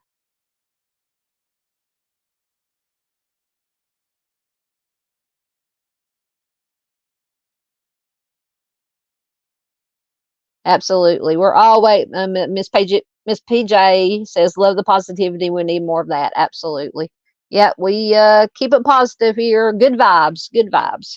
It's the hippie in me coming out. I should have been born in the 60s. I should have been a hippie. I got the hippie spirit, the hippie soul. So Lance says in Canada, I cannot use my words tonight. In Canada, they have Arabica coffee beans. In the US, we have Colombian coffee beans. If you want to try Canadian coffee, you need to source some Arabica coffee. Like I said, I'll leave that to y'all, to you coffee drinkers. I'll stick with my sweet tea. My sweet tea. All right. So we did Kaya. All right. So next we have Amani Scott. Let me get my so Amani has been missing from Bridgeport, Connecticut since August 18th of 2024, so not even a month yet. She was last seen in Bridgeport, Connecticut on August 18th. She may be in the Bronx, New York, with individuals who may be unaware of her age. That's horrifying. There have been multiple sightings of her around Melrose Avenue and 161st Street in the Bronx, New York. So going from, I don't, well, Dave's out getting coffee. I don't know how far it is from Bridgeport, Connecticut to New York. But that's just disturbing and scares me. Let's see if it has any additional information. Well, it has the same information. So if you have any information, please contact the Bridgeport Police Department at 203-581-5100. So that is all the information we have on Amani. 14 years old. The baby's just 14 years old, and she's in Bronx, New York. Nothing against the Bronx, New York, or anywhere, but any 14-year-old child, because to me, 14 years old is a child. With individuals that are likely, I'm going to go assume that are older than her, who may be unaware of her age. It's terrifying. Terrifying.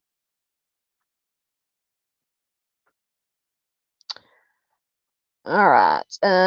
Next we have Maria Mercado. Let me get to her. Maria is missing from Norristown, Pennsylvania since August 22nd of 2024. She's 27 years old, 5'5". She was last seen near the intersection of Paul, P-A-L, and Elm, close to the Norristown Library. Once again, she was with her boyfriend at the time, wearing gray tights, a black hoodie with spots, and all white Nike Jordan 1s. That's all the information we have. So if you have any information on Maria, contact the Norristown Police Department at 610-270-0977. Let's see.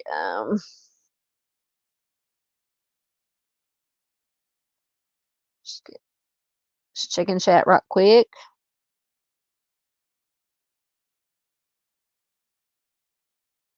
Oh, how could he not know the difference between Coca-Cola and Sam's Cola? Artie says his brother loves Coca-Cola. When he's here, I collect all the empty 20-ounce bottles and refill them with Sam's Cola. He has yet to notice the difference. Sam's Cola, Dr. Thunder, what they call Mountain Dew, Mountain Lightning. If he can't tell the difference between Walmart versions and the real thing, his taste buds must be defective. Oh, goodness. Thank you. Miss PJ's got my peace sign in the heart. Absolutely, sister. Hippie souls. Lance, are you going back to maybe Amani says she is likely in an abandoned home or property in the Bronx area. Yeah, I don't. I always say it's positive, absolutely, but I just have a bad feeling about that baby. Let's see. Yep, Arctis says, once again, nothing against the Bronx or New York, but Arctis said just being in the Bronx is bad enough, let alone with grown strangers. Yeah, I'm going to assume that since they said that, let me go back to her, that she may be with individuals who are unaware of how young she is. It leads me to believe that it's older people, probably males. Once again, no offense. Could be males and females. Some females can be just as bad. Could be working together. Yeah, that scares me to death. Oh, everything's disappearing. Yeah, Chris says, regarding Amani, this case has red flags. Yes. Anytime I hear of a young girl, a baby, a child with probably older people who are strangers, most likely, never good. Never good. Oh, Lance says there are so many cases in the Bronx area where young women have been buried on abandoned properties. Yes, absolutely. Truth says the world is more terrifying every single day. Unfortunately, that is true. Yes, Lance says it truly has become a very evil world. And I don't know, I tend to think it has gotten somewhat worse. It's always been bad, but I think now, since technology has taken over, you got social media, 24-hour news cycles. You can pick up your phone and get and of course, that's all that with the 24-hour news cycles, it's always bad, all the bad stuff. It's because we hear about it more now, 24 hours a day. It makes it seem like it's happening more, or if it is happening more, or getting worse. I think it's a little bit of both. But at any rate, it's not good. It's not good. Paula says she likes Coke. Oh, Coke Zero. I've tried Coke Zero. It's all right. Nan says she has two 14-year-old grandchildren. Frightening. Yes. Yes. Yes. It doesn't matter how old they get. Like I said, my nephew's turning 18 tomorrow. Of course, he's had his driver's license since he was old enough to drive, and it just all my nieces and nephews. It just worried me. Doesn't matter how old they get. Yep. Truth says makes you want to keep them under lock and key. Absolutely.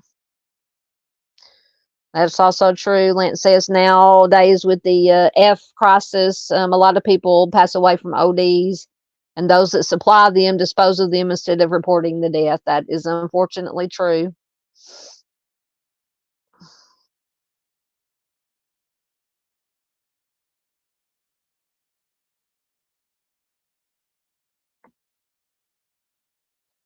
Truth says, I wonder too, but I look back at my childhood neighborhood in my home city. Yeah. And see, I grew up in and still live in the town I grew up in, very, very small, barely 2,000 population. I mean, of course, I grew up on the farm in the country, but when I go to town with my friends, like a Gen Xer, I'm a Gen Xer, be home by the time it gets dark and the street lights come on, either be home or be at whatever friend's house I was spending the night with.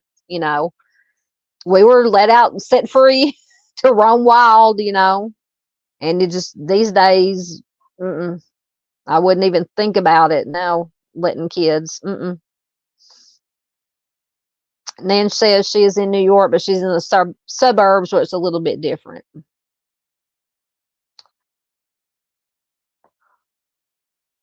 Chris says he's from a big town. You're in Kansas, Colorado? You have to remind me. I'm trying to get down where everybody's from. Yeah, Nan says we do hear about it more, so it's hard to tell. Yeah, it's hard to tell because it's been happening since the beginning of time. And I know, I mean, I grew up, I was a kid and a young adult in the 70s and 80s, in the early 90s. And, we had our fair share of things that happened in the 80s that you heard about. Kids getting kidnapped and abducted or whatever. And had in the 70s and 80s, really too, you had all the SKers that were going on. So yeah, but back then you didn't have, before computers and 24/7 news cycles, so all you heard was what they showed on the local TV, and maybe a little bit in national news if they talked about it. Lance says, I don't go out anymore. I never feel safe. But then again, a major crime. Ooh, oh goodness gracious. Major crime syndicate has a price on your head, Lance? Goodness gracious. Chris is at Kansas. Thank you. So I got it right the first time. I think I said Kansas first. Oh, Dave's back. David's back. He says he loves NYC, New York City.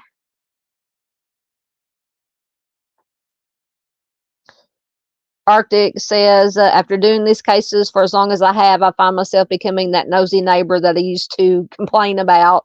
So many kids running around unsupervised. I try to make sure they're staying out of trouble. Absolutely. Yeah. Yeah, like I said, I'm a Gen Xer. We were set free to roam the wild streets of town. Like I said, it'd be home by when the street lights came on. And if we were home here on the farm, we could stay out as long as we wanted to. We stay out all night. We had our flashlights, and we'd run around in the woods in the dark in the middle of the night. Especially during the summer, we practically lived in the woods. We had our tent set up out there, and we all, of course, knew how to make a campfire and cook and whatever, and we were 8, 9, 10, younger. So yeah, it's a lot different now, a lot different.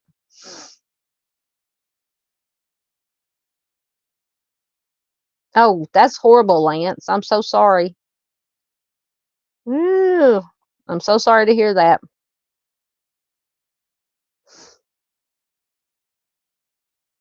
True says they're in the country now. Yeah, I'm in the country on the farm. I still keep my doors locked 24/7, day or night, because we live very close, maybe a 2-3 minute drive from Interstate 40, which is a major interstate that our little town sits on. Very dangerous interstate, used for a lot of trafficking of substances and probably, unfortunately, people, and lots of bad things happen.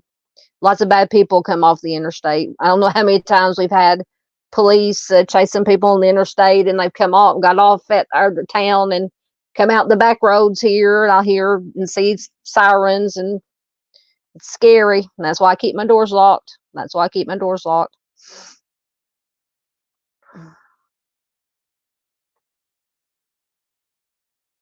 Miss PJ says she's still here listening. Paula says she was born and raised in Massachusetts, and for a while lived in Durham, New Hampshire, home of the University of New Hampshire. Oh goodness, Lance. Lance, you could write a book about your life story. Wow. Wow. Yeah, you be careful, Lance. Absolutely. Yeah. Truth says I was on the farm on weekends and summers with my aunt and uncle. Loved it. Yeah, I grew up on a farm. Still live out here. Yep. My grandparents farmed, or the family farm, raised crops and cattle and chickens at one point. Although by the time I got old enough, I can barely remember when they were raising chicken. They raised the laying hens to sell the eggs.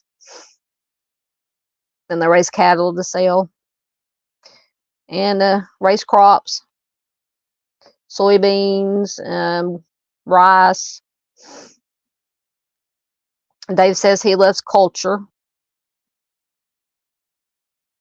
Yep, True says locked. Yep, I keep, no matter what, if I'm in the car, at home, my doors are locked, because you never know. Absolutely. Arctic would know. I think it runs through your area too. Or I know it does. Says I-40, the highest amount of traffic in the United States, and not talking about vehicles. Yep, lots of bad stuff on 40 because it runs coast to coast, major interstate for traffic. Like Arctic said, not the vehicle type. Yeah, Lance says he really could write a book. Absolutely. Oh, let me go on 2 hours. All right, we're doing good. Okay. So we did Amani. We did Maria, right? Yes, we did Maria. All right. Next we have we'll try not to butcher this baby's name. Evelyn Yesenia Perez Mendez has been missing since January 2nd of 2024 from Las Vegas, Nevada. Las Vegas Metro PD in Nevada has been trying to locate Evelyn since January 2nd. Evelyn is now 17 years old. That picture does not look like 17 years old. Are you kidding me? So she's been missing since January 2nd. Does she look like that? Doesn't look 17 years old. Maybe it's just me. Anyway, let's say she's 17 years old. Evelyn is now 17 years old. Her Facebook accounts she has have not been active since her disappearance. Sadly, no news affiliates, once again, no news affiliates have covered her case. So if you know anything about her whereabouts, please reach out to your local authorities, which would be the Las Vegas Metro PD, which is 702-828-3111, or NICMEC at 1-800-THE-LOST. Once again, from Miss Donna McIntyre from Missing and Not Forgotten. That picture, either she looks young for 17, or that is not a recent picture of her. Because to me, that looks like maybe 10 or 11, maybe. I don't know. Maybe it's just me.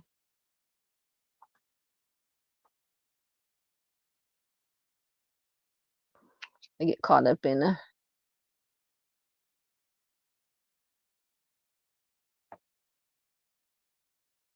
comments here on my phone.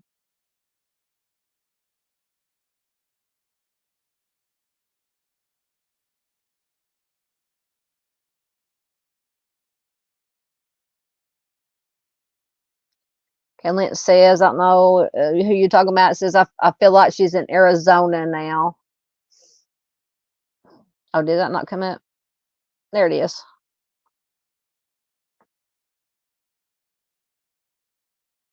True says 12 or 13. Chris says he's got interstate. Oh, almost put Chris in timeout. Didn't mean to. Says he's got I-400 near him.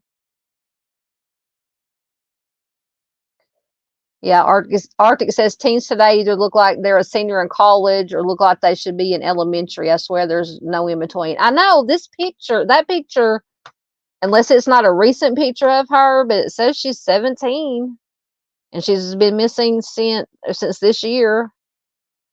Man, I don't know if she just did look young for her age, looks young for her age, or that's not a recent picture. But yeah, that definitely, I would not think she is 17. Mm. Yeah, it is a close up. Chris says, could the picture of Evelyn be an extreme close up? But yeah, but just her face just doesn't look, it looks like maybe 10, 11, 12, 13, like I think Truth and Justice said, Angie said. Just to me, it does not look 17. Absolutely not. All right, let's see. Next we have, oop, I went too far. Make sure I got the right one. Bailey Cameron. Bailey is 23 years old, brown hair, green eyes, 6'1", 190 pounds. The Carlsbad Police Department is attempting to locate. He's a Marine Lance Corporal, Bailey Cameron. He was last seen leaving the Coyote Bar and Grill in Carlsbad, California on August 25th, 2024. A surveillance video from the business shows Cameron leaving the bar just after 1:30 a.m. alone, seen in a black t-shirt and jeans. His backpack, eyeglasses, and phone were found the next day on the curb outside of Vigalucci's. I don't know if I'm pronouncing that right, which apparently is an Italian restaurant located about a block away. So if you have seen Bailey or know his whereabouts, contact the Carlsbad Police Department at 442-339-2197.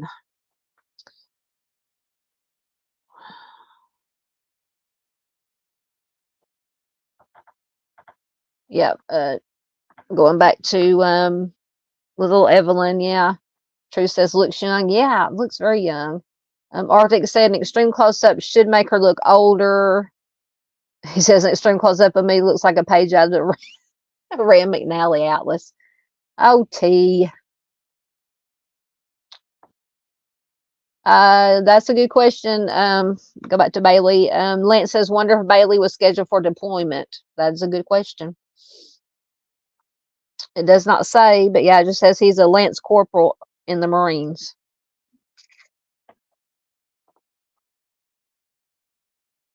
Oh, goodness. Dave says Montreal is his second favorite city, and Lance says Montreal smells like pee. The only thing I know about Canada is that's where the Harts, the wrestlers, Bret Hart, Owen Hart, Stu Hart, the Hart Foundation, that's about the only thing I know about Canada. And Celine Dion is from Canada, right? I don't know that much about Canada.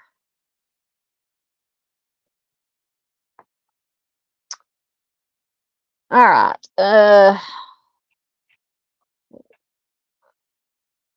Oh, Calgary. Yes, Calgary Stampede. That's it. Calgary is where the Hart family is from. Yes, the Calgary Stampede is that what they called it. I know that's where they had the Hart, where they trained the wrestlers at, the father Stu, where they trained. I think it was called the Calgary Stampede. Got to brush up on I used to know that history, Bret Hart, all that Hart family history by heart. So my favorite wrestlers, Bret Hart's one of my favorite wrestlers. But anyway, Lance says Montreal is beautiful. Yeah, my middle brother, and sister-in-law live in close to Minneapolis, and they've been to Canada, wherever part of Canada you would go from Minnesota. They've been across the border up there a few times, and wherever they go to, they said they love it. Chris said, what is that? Poutine is invented in Canada. I've heard of poutine, but I don't know what it is. I don't remember what it is at the moment. All right. All right. Now we just have a couple more. All I could find were the flyers. I don't know why my computer's being so sketchy tonight. Turn off my camera for a minute. Get a drink. All right, so we got Whitney Callahan on the left. Whitney is missing from Dallas, Texas since February 10th of 2023. She's 5'2" to 5'3", 155 to 160 pounds, with brown hair and hazel eyes. She would be 28 years old. She was 27 when she disappeared. She does have piercings in both ears and her belly button. She has a tattoo on her left shoulder of a butterfly, and her right arm has a stopwatch with a name on it. It doesn't tell what name it is. Whitney was last seen in Dallas wearing pajamas and purple Crocs. So if you have any information regarding Whitney's disappearance or know her whereabouts, Please call the Dallas Police Department at 214-671-4268. And that bottom smaller picture there is the tattoo on her arm. I'm trying to see which one that is. That must be the butterfly. All right. On the right is Noel Rodriguez Alvarez. He is missing from Everman, Texas since March 24th of last year. So just over a year. When he disappeared, he was 4 foot tall, 40 pounds, with black hair and brown eyes. He was age now at 7, 6 when he disappeared. He is missing endangered. He was 6 years old at the time of his disappearance. He is now 7. He has severe disabilities, including chronic lung disease that requires medical treatment and occasional oxygen treatment. Police had received an anonymous tip that family, so they didn't report him missing, says police had received an anonymous tip that family had not seen Noel since November of 2022. Wow. They did a welfare check on him at his mother's home, Cindy Rodriguez Singh, along with his biological siblings, half-siblings, and stepfather. His mother has not been cooperative in helping assure that he is safe. Big red flags. Obviously, his mother stated that Noel was in Mexico with his biological father. However, that was proven false. Or it was proven that his biological father has never met Noel because he was deported prior to his birth. And this was confirmed by Homeland Security. On March 25th of 2023, police found out around 9 p.m. that Noel's mother, siblings, and stepfather had fled the United States on Turkish Airlines, heading to Istanbul on March 23rd, 2023. This is familiar. I don't know if I've read about this or shared this one before, or there's a case similar to it. They did recover his mother's truck at the Dallas-Fort Worth International Airport. The truck is a 2012 gray Chevy Silverado with Santa Muerto Muriel on the back. License plate number 57PL57091. There's nothing to indicate that Noel was on the flight with them. Oh, good. The Amber Alert was canceled, but he is still missing. A grand jury did indict his mother on multiple charges, including capital homicide in connection to his disappearance. Oh, my God. If you have any information regarding Noel's disappearance or know his whereabouts, please call 911 or the Everman, Texas Police Department at 817-293-2923, or NCMEC, which is 1-800-THE-LOST, 800-843-5678. And the bottom there on the left is a picture of the truck. On the right is a picture of his mother, Cindy Rodriguez Singh. Oh, that's horrible. Let me get to your comments. I see comments. Let's see. Let me get still talking about Canada here. Let's see. Okay. So we talked about, Calgary. Selena Dion is from Montreal.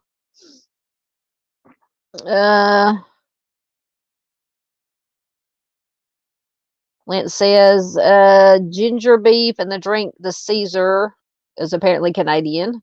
Yes, Shania Twain is Canadian, yes. Lance says she's a Saskatchewan girl. Yes, Dave says, thanks, Dave. Canadians play a lot of hockey. Yes, that's the other thing I know about Canada is hockey. And lacrosse, Chris says. Chris says Whitney's case has red flags too. Which one was Whitney? Oh, are you talking about Brittany? Or was it Whitney? Oh, no, it was Whitney. I can't see my...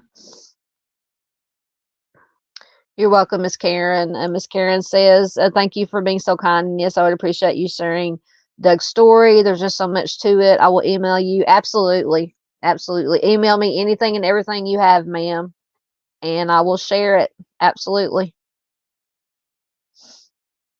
Lance says Noel might be across the line in Mexico. Just a feeling. Yeah, or he may not be with us anymore. Arctic says Noel's case is a homicide. His mama unalived him. Yeah, that would be... was it the mama, and wasn't there a stepfather or something in there too? Dave, you still talking about Canadians? Because he says, and they swear in English. Are you talking about Canadians swear in English? Well, Canadians speak English, right? Oh my gosh, Dave. Okay. Chris says he feels it's either, yeah, mom or stepdad or both. Okay, Arctic says that's why the Amber Alert was canceled so quickly. Ellie knew he had been unalived. Okay. Dave said he's about 65% Canadian. Oh, goodness, Dave. Yep. If you're talking about that Noel's case with that those faces, absolutely. All right, let's see what we got next. Not a whole lot of information with this one. This is Jenny Moore.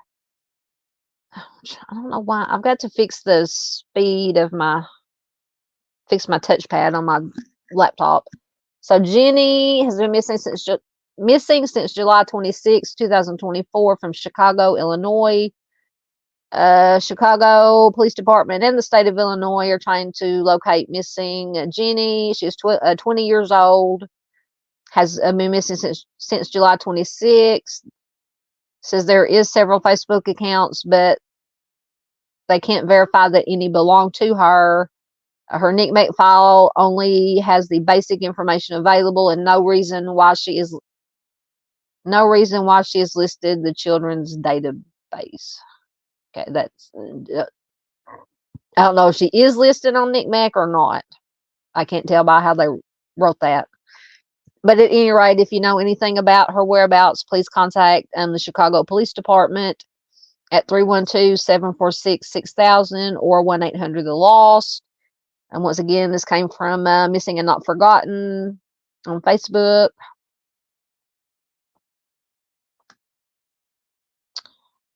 All right.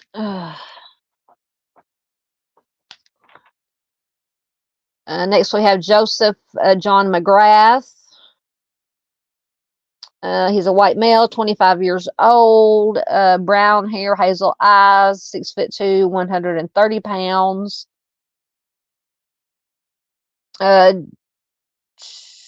Joseph was last seen July 30th in the Malacca area. His family last had contact with him on August 9th of 2024 when he was believed to have been dropped off in the South Minneapolis area. He was last seen wearing a hat with the words, "Don't be a Richard." Oh, I get it. Okay, "Don't be a Richard" on it. And half-frame prescription glasses. He has a tattoo of a wing and feather on one arm and the name Aubrey on the other. Anyone with information is urged to contact the Malacca Police Department at 320-983-6166. Once again, that is from Minnesota.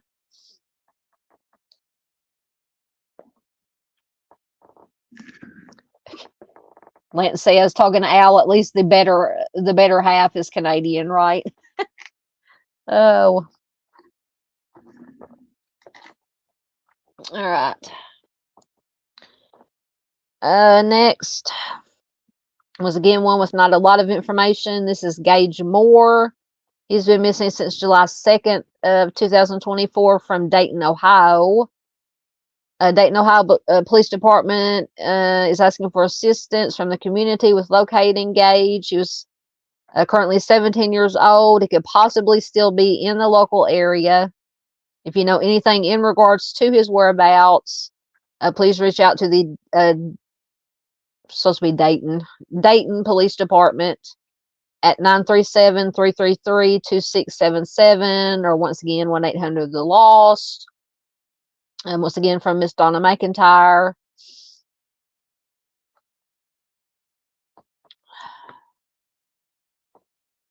All right. Next we have Kevin Folsom.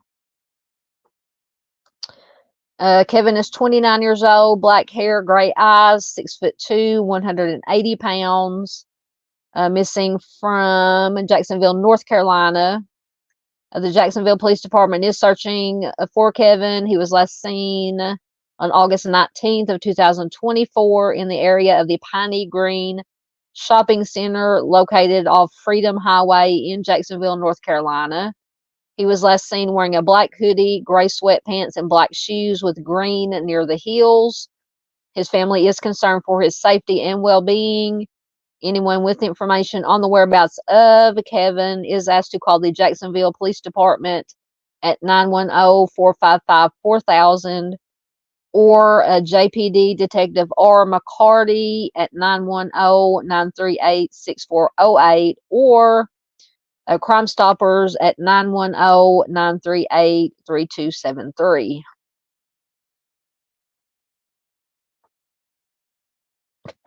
Now Dave is making Canada jokes.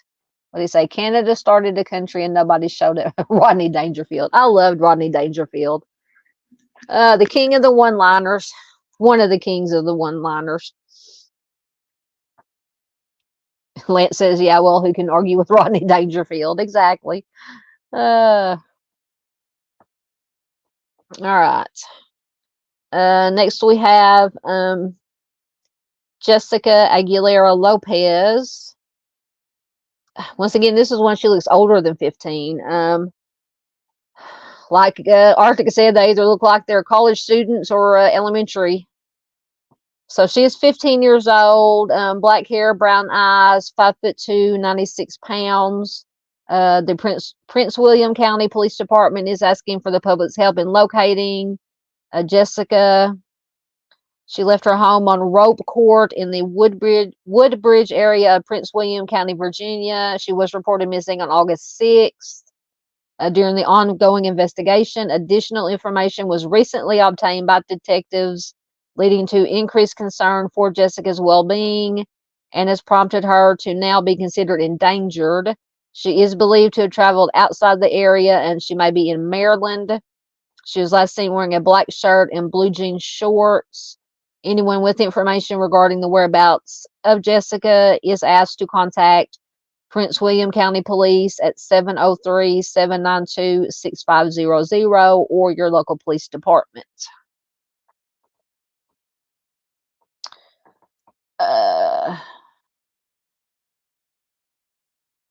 See. Hello, Michelle. Michelle snuck in. Hello. Back to you, friend. Good to have Miss Michelle here. Another one of my OGs, my original gals. Welcome, Michelle. Yes. And she says Donna is faithful too. You talking about Miss Donna McIntyre? Yes, I cannot keep up. I could do a whole 20-hour live stream just with what Miss Donna and missing and not forgotten post on Facebook. Just absolutely amazing what they put out. Yep. Lance says she's pretty and maybe trafficked. Absolutely. That just terrifies me. Yeah, because definitely looks older than 15. Most definitely. I can read it out loud except for that one word. Arctic said he would never mess with Canada. They gave us maple syrup and Michael J. Fox. Yes, two of the best things on earth. I love maple syrup and I love me some Michael J. Fox. So I have to agree with you there, Arctic. Absolutely. All right.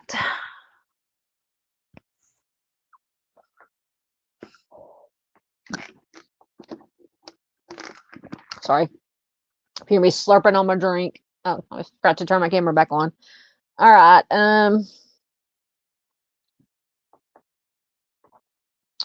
Right, next we have Graham Norris Horn. Graham is 21, brown hair, green eyes, 5'8", 145 pounds. The Mecklenburg, and this is from Virginia. The Mecklenburg County, sorry, my back is hurting. Mecklenburg County Sheriff's Office is attempting to locate 21-year-old Graham. He was traveling with a faith-based group. They stopped at Simmons truck stop in Bracy, Virginia to get fuel. Graham apparently got into a disagreement with some of the people he was traveling with and walked away. He left walking east of Simmons. I'm assuming that's a street or whatever. He hasn't been seen or heard from since. He does not have a phone, does not have any ties to the community. If you have any information on his whereabouts, contact the Mecklenburg County Sheriff's Office at 434-738-6171 or 434-738-0029. So that's scary that he walked away, has no phone, no cell phone, does not have any ties to that community. Scary. All of them are scary, but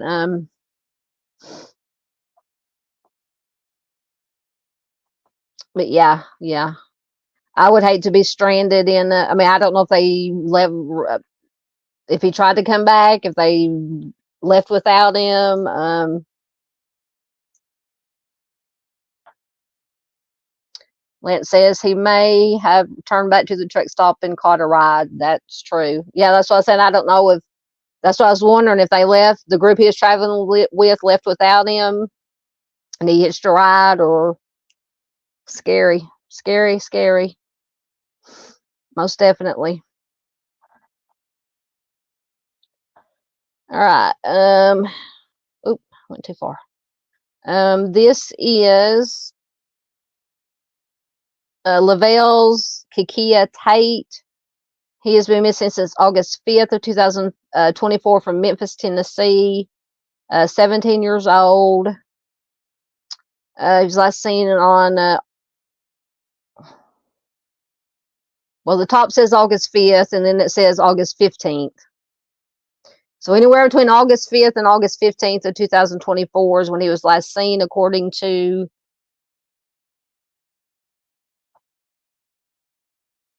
the Memphis, according to Lavisha. I don't know if that's a family member. The Memphis Police Department is asking for assistance from the community with locating him.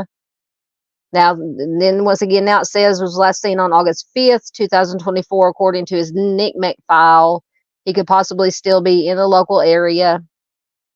Memphis is certain parts of Memphis you do not want to be in. If you know anything about his whereabouts, please contact the Memphis Police Department at 901-545-2677.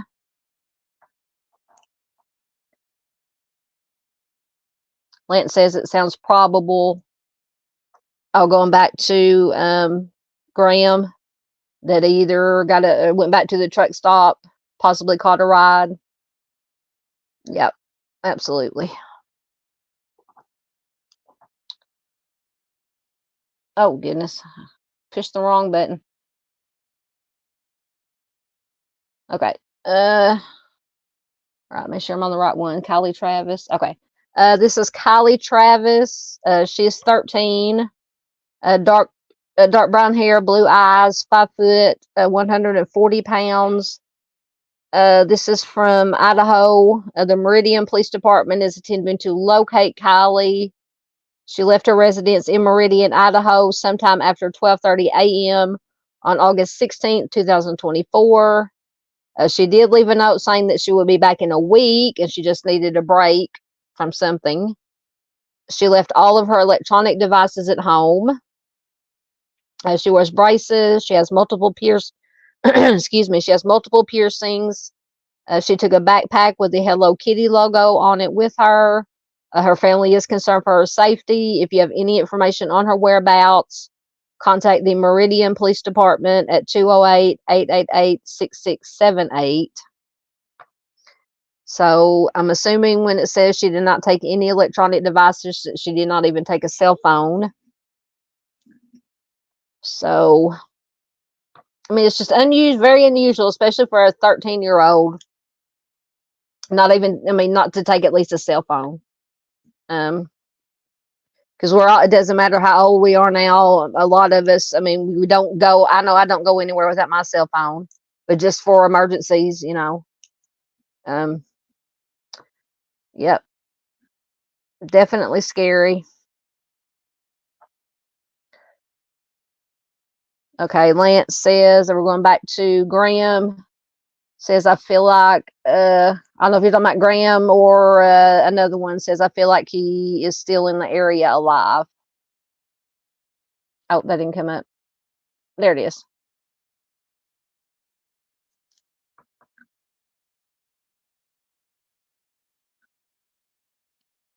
Yes, that is true. Chris says, truck stops are very shady places. Yes.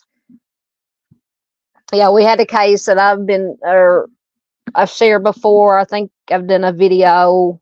I think it's one actually the first video, crappy videos when I first started the channel. Hopefully I'm doing a little bit better now. I know I'm not the best, but Tracy Jones, she went missing from the truck stop at Galloway, which is not too far down the road from where I live. I've actually stopped at Galloway many times.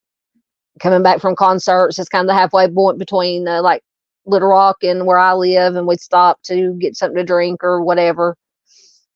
And there's a truck stop when you get off, like if you're coming from going west to east, so you pull off on the right hand side is the truck stop area, and then across the street there's just a gas station, and we always stop at the gas station.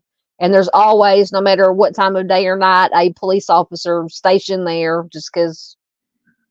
But anyway, Tracy Jones, he was 2005, I believe, went missing from the truck stop in Galloway. It's back when they were apparently still went door to door into different businesses to sell magazine subscriptions. She disappeared from there, and I believe it was 6 days later, 6 or 7 days later, they found her body in Memphis off the side of the road of 40. So yeah, truck stops or and in my opinion, I always thought it was a trucker. She got in with a trucker. Not saying all truckers are bad, but as in any profession, there are bad people in any profession. But I've always felt like she got into a truck with a trucker he says, yeah, I'll buy a subscription, and maybe bopped her over the head or incapacitated her, threw her in the back, took off with her because she was SA'd and I believe bludgeoned and stabbed. So that's a horrible case. I think I'll probably have to do an updated video on hers, because like I said, hers was one of the first cases that I shared, and the video wasn't great on it. But anyway, okay, so did we make it through? Okay, so we did Graham.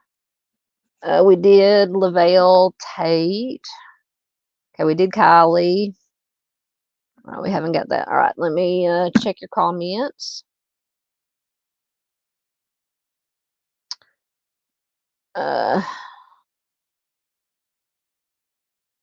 And says lured. I don't know who you're talking about, which one you're talking about. Yes, yeah. Arctic says he's done a whole video on truck stops being fronts for trafficking rings. Yeah, yep. I've watched those. I've watched them. I encourage anybody to go watch anything that Arctic does. But yeah, he's definitely got his, rightfully so, his opinions about truck stops and trafficking rings and things of that nature.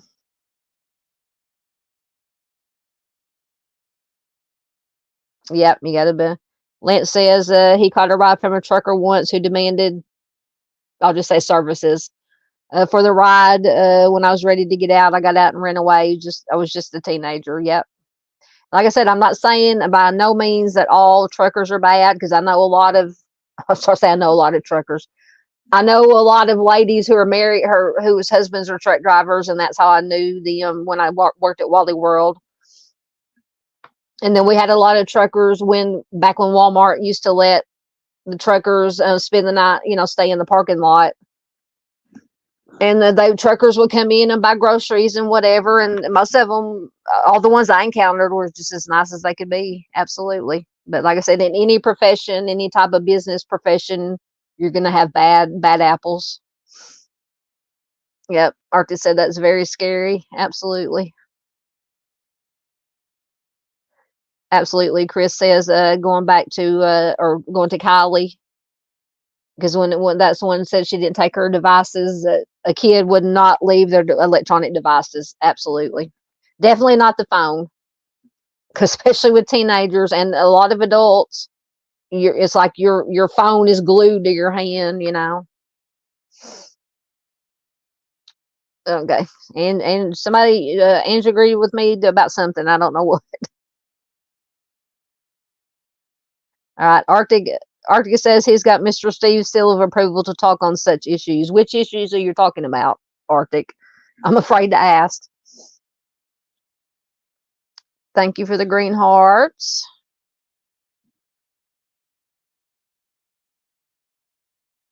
Oh, on Kylie. Okay. Dave is back. You're absolutely right. Dave is back now. Dave has been looking into this trucker, SK or predator trucker angle. I agree with him. But Lance says truckers, especially ones that drive long haul, feel a certain sense of anonymity because they live far away from the crime scenes. Absolutely. That's what I said. That is the perfect alibi, because if you are caught on video camera, your truck, or you are seen on video camera where a crime took place or somebody went missing, you can say, oh, well, I was making a delivery there, or I was passing through. I'm a trucker. I stop there all the time. It's a perfect alibi. Perfect alibi. And here, who was it that Warren Luther, what's his name, that was just caught? He was a long haul trucker, cross country trucker. He's been charged with 4, I believe, or charged with 3 in California, and I think they've got him trying to charge him with 1 in North Carolina, and he's a cross country long haul trucker. Warren Luther Alexander, I believe, and he's a suspected serial offender. They think he has many more victims, and I do too. Absolutely. I think I did a short video on him when they arrested him. Yep. Arctic says trafficking. Yes. Yep. Dave says he is still gathering info on the long haul long haul trucker unalivings. Yep. That is a good idea. Lance says, I think every child born should have a DNA test completed at the time of birth. This would help solve so many crimes. Yeah. Yeah. And I was in a Mr. I almost forgot Mr. Don't tell him. I almost forgot Mr. Steve's name. And Mr. Steve's members only. I asked him what his thoughts were about this investigative genetic genealogy, which is using these public databases to either try to find offenders or identify remains that have been found, victims. Ask what his thoughts were. And I mean, I understand the right to privacy, but oh God, I mean, you can do, because that's what they used to finally catch James Joseph D'Angelo, the Golden State offender. And they use the genetic genealogy, and then they don't just rely on the DNA. They find DNA, they find a match, and then they build what they call a tree, like a family tree, and then they find anybody who could possibly be the right age in the right area at the right time, and then they have to still do the investigation. But I mean, it's a start. But anyway, so maybe because Mr. Steve said, because I've been wanting him wanting me and him to do another collaboration, either me go on his channel or him come over here, and I would love to talk to him about and he gave a little bit of his, asking what his thoughts were on using, you know, about this investigative genetic genealogy. And I loved his answer, being he's, you know, former law enforcement, former CSI. So he has, you know, I want to look at everything from both angles, the law enforcement side and the genetic side. So hopefully soon, that maybe if I get him over here on my channel, because he said he could do it within the next 2 weeks before he goes out again, get him over here and have a discussion about that, about using this genetic genealogy in law enforcement.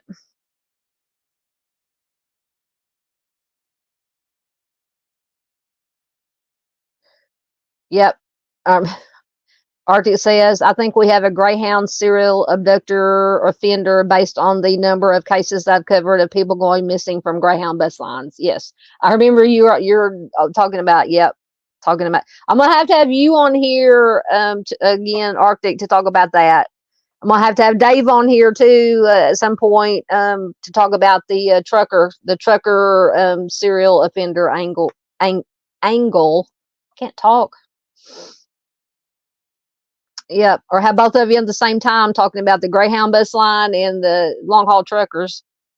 I think that would be excellent.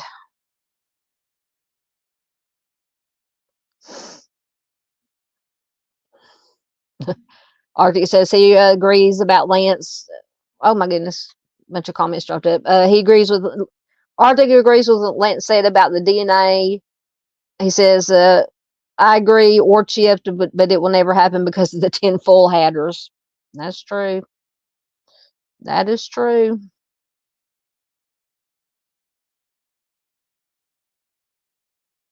Oh, Dave says, I think there are 800 unalivings related to LHTs unsolved. LHT.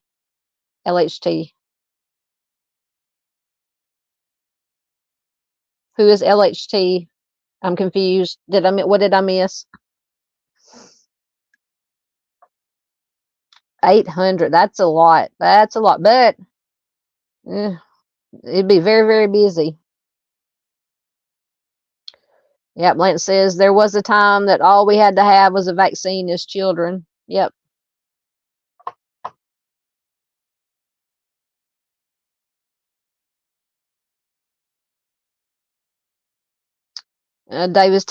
Chris was telling Dave, if you want to look at a case involving a trucker offender, then please delve into the Lawton, Oklahoma SK. I have a Facebook friend that lives in a band friend that lives in Lawton.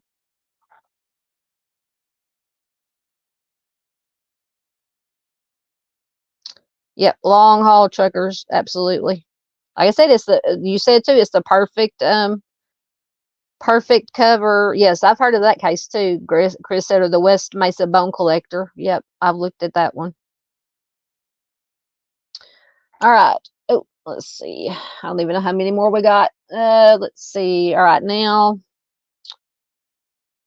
this is once again not a whole lot of information. This is Diego De Jesus Laris or Laris, Laris. He's been missing since May 30th, 2024 from Mesa, Arizona. Today, whenever this was posted, which was not too long ago, marks 3 months since he was last seen. There's a possibility that he could be still in the area. If you've seen him, call the local authorities, the Mesa Police Department at 480-644-2211 or 1-800-THE-LOST. Oh, and that was the last one. That was the last one I had. All right, let me see what you guys got to say. Oh, sorry, keep moving around. I'm gonna turn my camera off for a minute here. Oh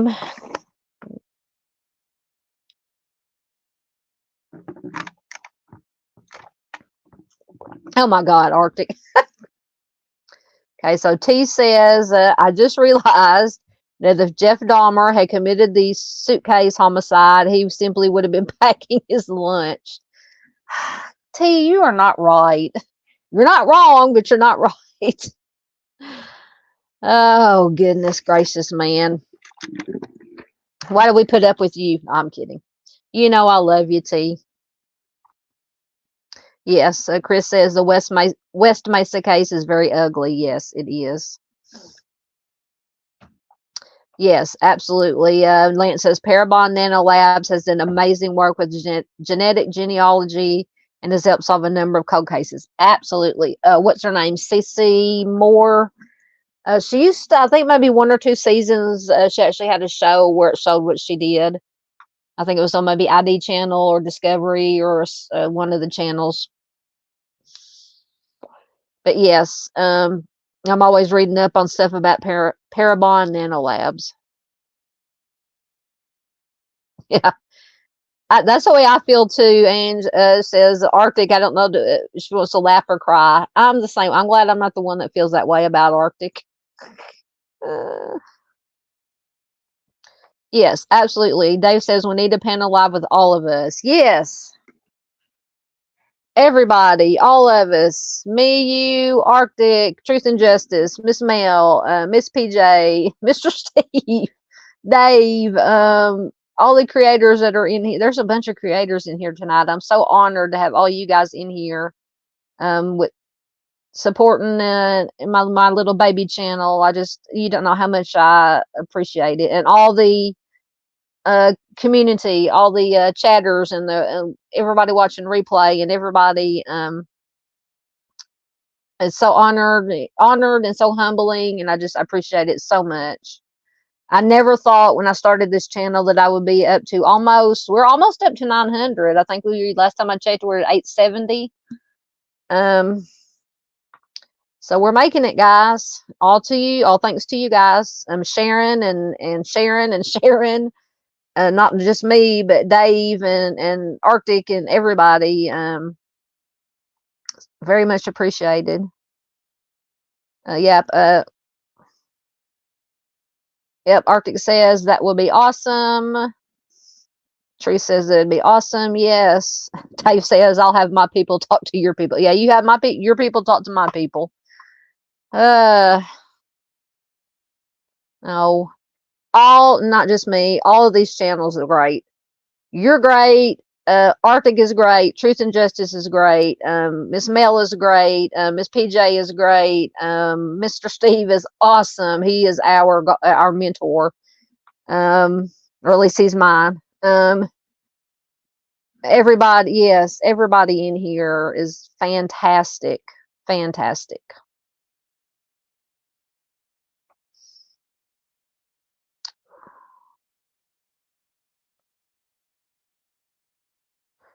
Lance says the unalivings of Jay Cook and Tanya Van Kulenborg went unsolved for 31 years until genetic genealogy solved it. Yeah, I'm telling you. Once again, I understand the whole right to privacy, but you know, if it can be used to solve these crimes or to identify unidentified, remains, missing people, I'm all for it. I mean, there has to be, a way that it can be worked out. And like Mr. Steve said, they'll probably have to go about it. I'm kind of like how you have to get basically a probable cause search warrant for other, aspects of a crime. But you'd have to have probable. I think that would be the problem, though. You had to have probable cause to say, I mean, what would your probable cause be to search the database just for, I think that would be the hurdle. Because I don't think if you're just using the public databases just to try to identify remains that are found, to try to identify a body that's been found, I don't think that would be as much of a problem, obviously, as using the database to try to find an offender. But that's just my opinion. But yeah, I'm all for, yeah. And I know on some databases it does ask, and I can't remember which ones, because I know my brother has submitted his DNA to one of the public databases. just to see what it, of course we know what we are, but and I can't remember on that one, but I know on a lot of the public databases it does ask if you agree to have your DNA be made available to law enforcement. Now I know all of them don't do that, but maybe a handful of them do.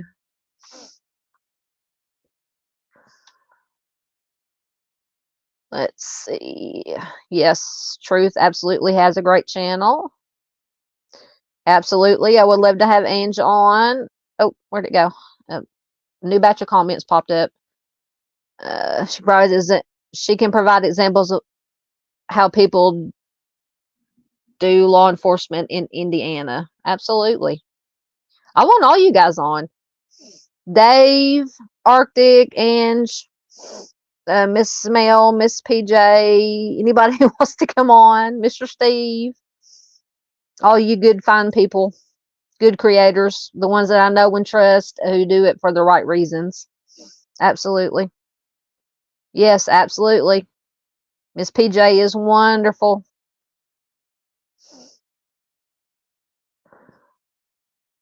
Yes, Arctic is awesome and funny. Absolutely. Yes, T does a wonderful job on missing persons cases. Yep, he cranks out those videos and those flyers, and yes, Miss PJ is definitely a sweetheart. Yes, I just saw that. I was going to do a video on it. Arctic says there was recently a 40-year-old case here in Arkansas solved through genetic genealogy. Or maybe it's the one I did do. Was it the Terry McAdams case? Because I did one on Terry McAdams. She was actually killed in Texas. They found her offender through genetic genealogy, but she was from Arkansas. And then there's another one. I think the guy was from was he from Arkansas, but he unalived somebody somewhere else in a different state. I know there's been 2 of them recently that had ties to Arkansas. So I don't know which one, or if maybe a different one than those 2.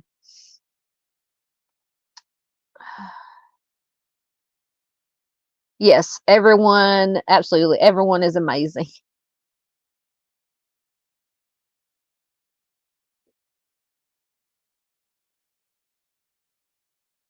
T says he's trying to figure out if it would be better for him to do daily missing roundup lives or just keep doing individual videos on missing people. I do both. I mean, but you do you. I love what you do. I steal my style, some of my style from what you do, because you do such a good job. But sometimes I'll do a video with more than one missing, especially if there's not a whole lot of information on. And then I'll sometimes, if I can find information, I'll do it on just, a single person if there's a lot of information. Did I miss somebody, or I haven't got there yet? I'm looking at my phone and my screen here, my computer. Yes, it's a community. You guys, yeah, Chris said it's a community that brings out the best. Yes, you guys are the best. Yes, I'm going to do a video about this one. Lance says Kent Washington, the 44-year-old homicide cold case of Dorothy Dottie Silzel, was recently solved by the Kent Police Department through DNA forensic work. Yes, I've had it in the works to do a short video about that case, actually. Absolutely, I saw that. Oops. Oh. Pushing buttons. Yes, Miss Mel is amazing. Okay, Arctic said the one out of Little Rock. What was the name on it? I can't remember. I remember looking at it. Let me see if I have a bookmark on my computer. I know I do on my phone, but I can't look at it on my phone because that's where I'm recording from. Let's see if this is it, or if that was the other one. Oh no, that's the one about the fire chief.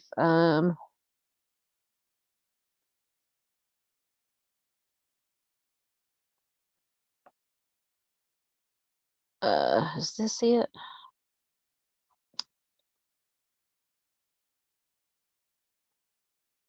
Come on. No, I don't want to. Okay, hold on.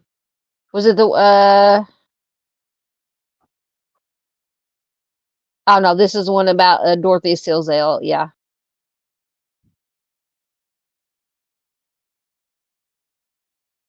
Oh yeah, that has an Arkansas tie. The Dorothy Silzel case, because the guy they arrested, Kenneth Kundert, they arrested him in Arkansas after he threw down a cigarette butt in a Walmart parking lot, of all things. That's maybe the one I was thinking of. I don't know if that's the one that Arctic was talking about. Yeah. Kenneth Kundert was arrested August 20th in connection with Silzel's unaliving. Is that the one you were talking about, Arctic?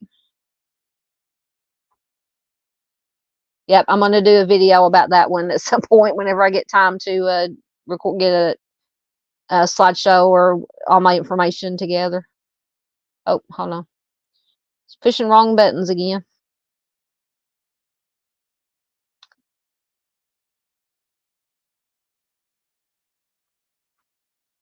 Yep, Dave says to Arctic, keep doing what you're doing. It's awesome. Oh, there's Jocelyn. I thought I saw your name. Hey, Joss, how are you doing? Good to have you here, my dear. Always good to have Miss Jocelyn here. Are you working?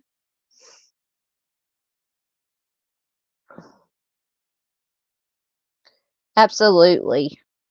Everybody gets a warm welcome around here. Yeah, that's Steve guy. I don't know why. I don't even know what I almost said, but it wasn't Steve. It was Mr. I don't know what.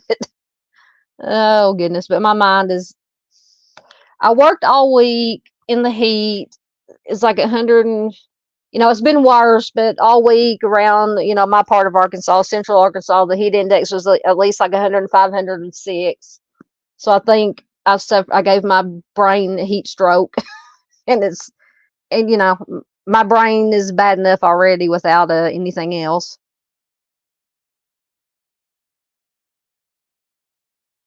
Okay, T says Gabby Valentine has done more to promote the good work of Nano Paralabs than any other creator on YouTube. I will have to check her out. What's the name of the channel? Is it just her name, or?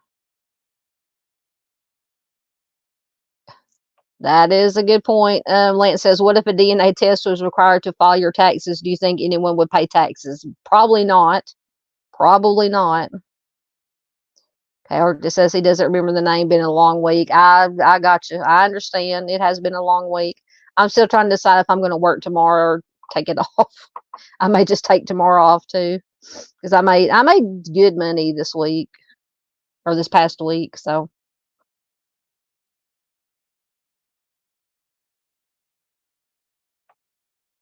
Lance says he asked the RCMP to use Parabon Nanolabs to solve his mom's.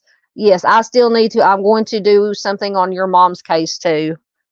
But he said he asked the RCMP to use Parabon to solve his mom's homicide, and they would not.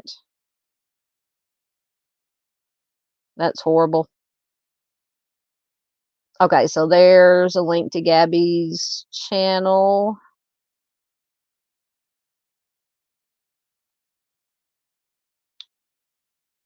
Which I can't click on the link through because I'm not on the YouTube side. I'm on the StreamYard side. T, if you can send that to me in Messenger, that link, because I can't click on that link. If you don't mind, just whenever you get a chance, if you remember, just send it to me on Messenger. That way I can get it from there. But thank you for putting it in chat for everybody.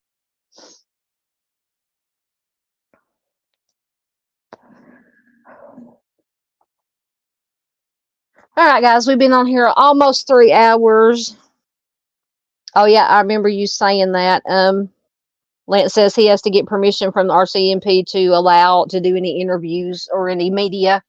I remember you telling me that. That's just, I don't understand. Is that a Canada thing? I don't understand. Once again, I'm not trying to put down Canada, but I don't understand it. But then again, the United States, some places are almost as bad about not wanting family to do any, interviews. Thank you, T. I appreciate it. Like I said, just whenever you get a chance, no rush. Lance says they slapped a media ban on his mom's case. I don't understand that. Yeah, I'm gonna do. Yeah, Lance, email me. Once again, if I can find the right thing. Email me if you can get a chance. All the information you have on your mom's case, and I will put it together in a hopefully in a somewhat organized fashion, and do either a live stream where you can be here to interact and give information or tell me what I get wrong. And I will definitely do that. southerngaltruecrime@hotmail.com. If I always so bad about not remembering to check my email or my Discord. Most of the time I can't even get on Discord anymore. It won't come up because of my sucky signal, my farm signal.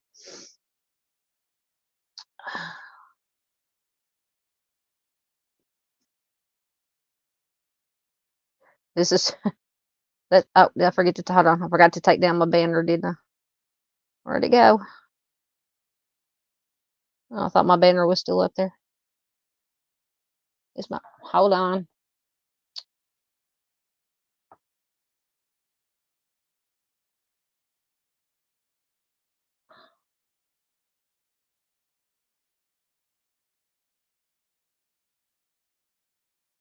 Okay, it did take it down. Never mind. Anyway, trying to multitask here. Not doing a very good job of it because I'm trying to.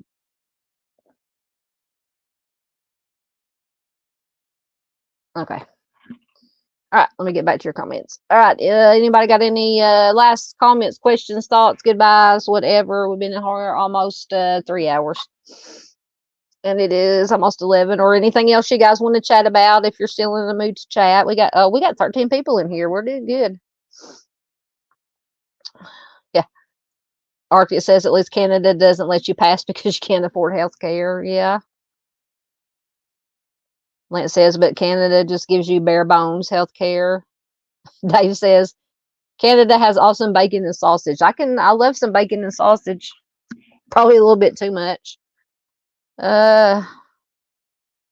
You're most welcome, Miss Ange. Says it's been great. Thanks. Have a great night and holiday tomorrow. Absolutely, you too. Everybody have a good holiday. Like I said, even if I don't work, I probably won't leave the house until it's time to go to my to the birthday party.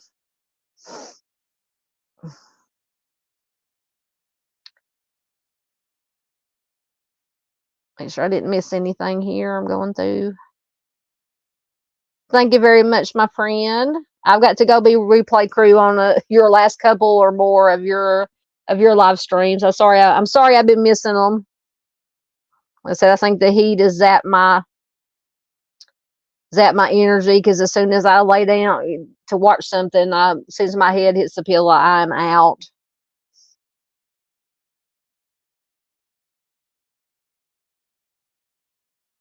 Okay.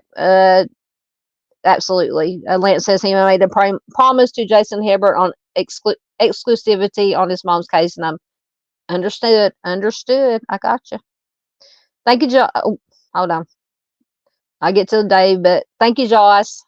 She says she's got to go. Have a great night. You have a great night too, ma'am. Dave says happy Labor Day to all. Absolutely.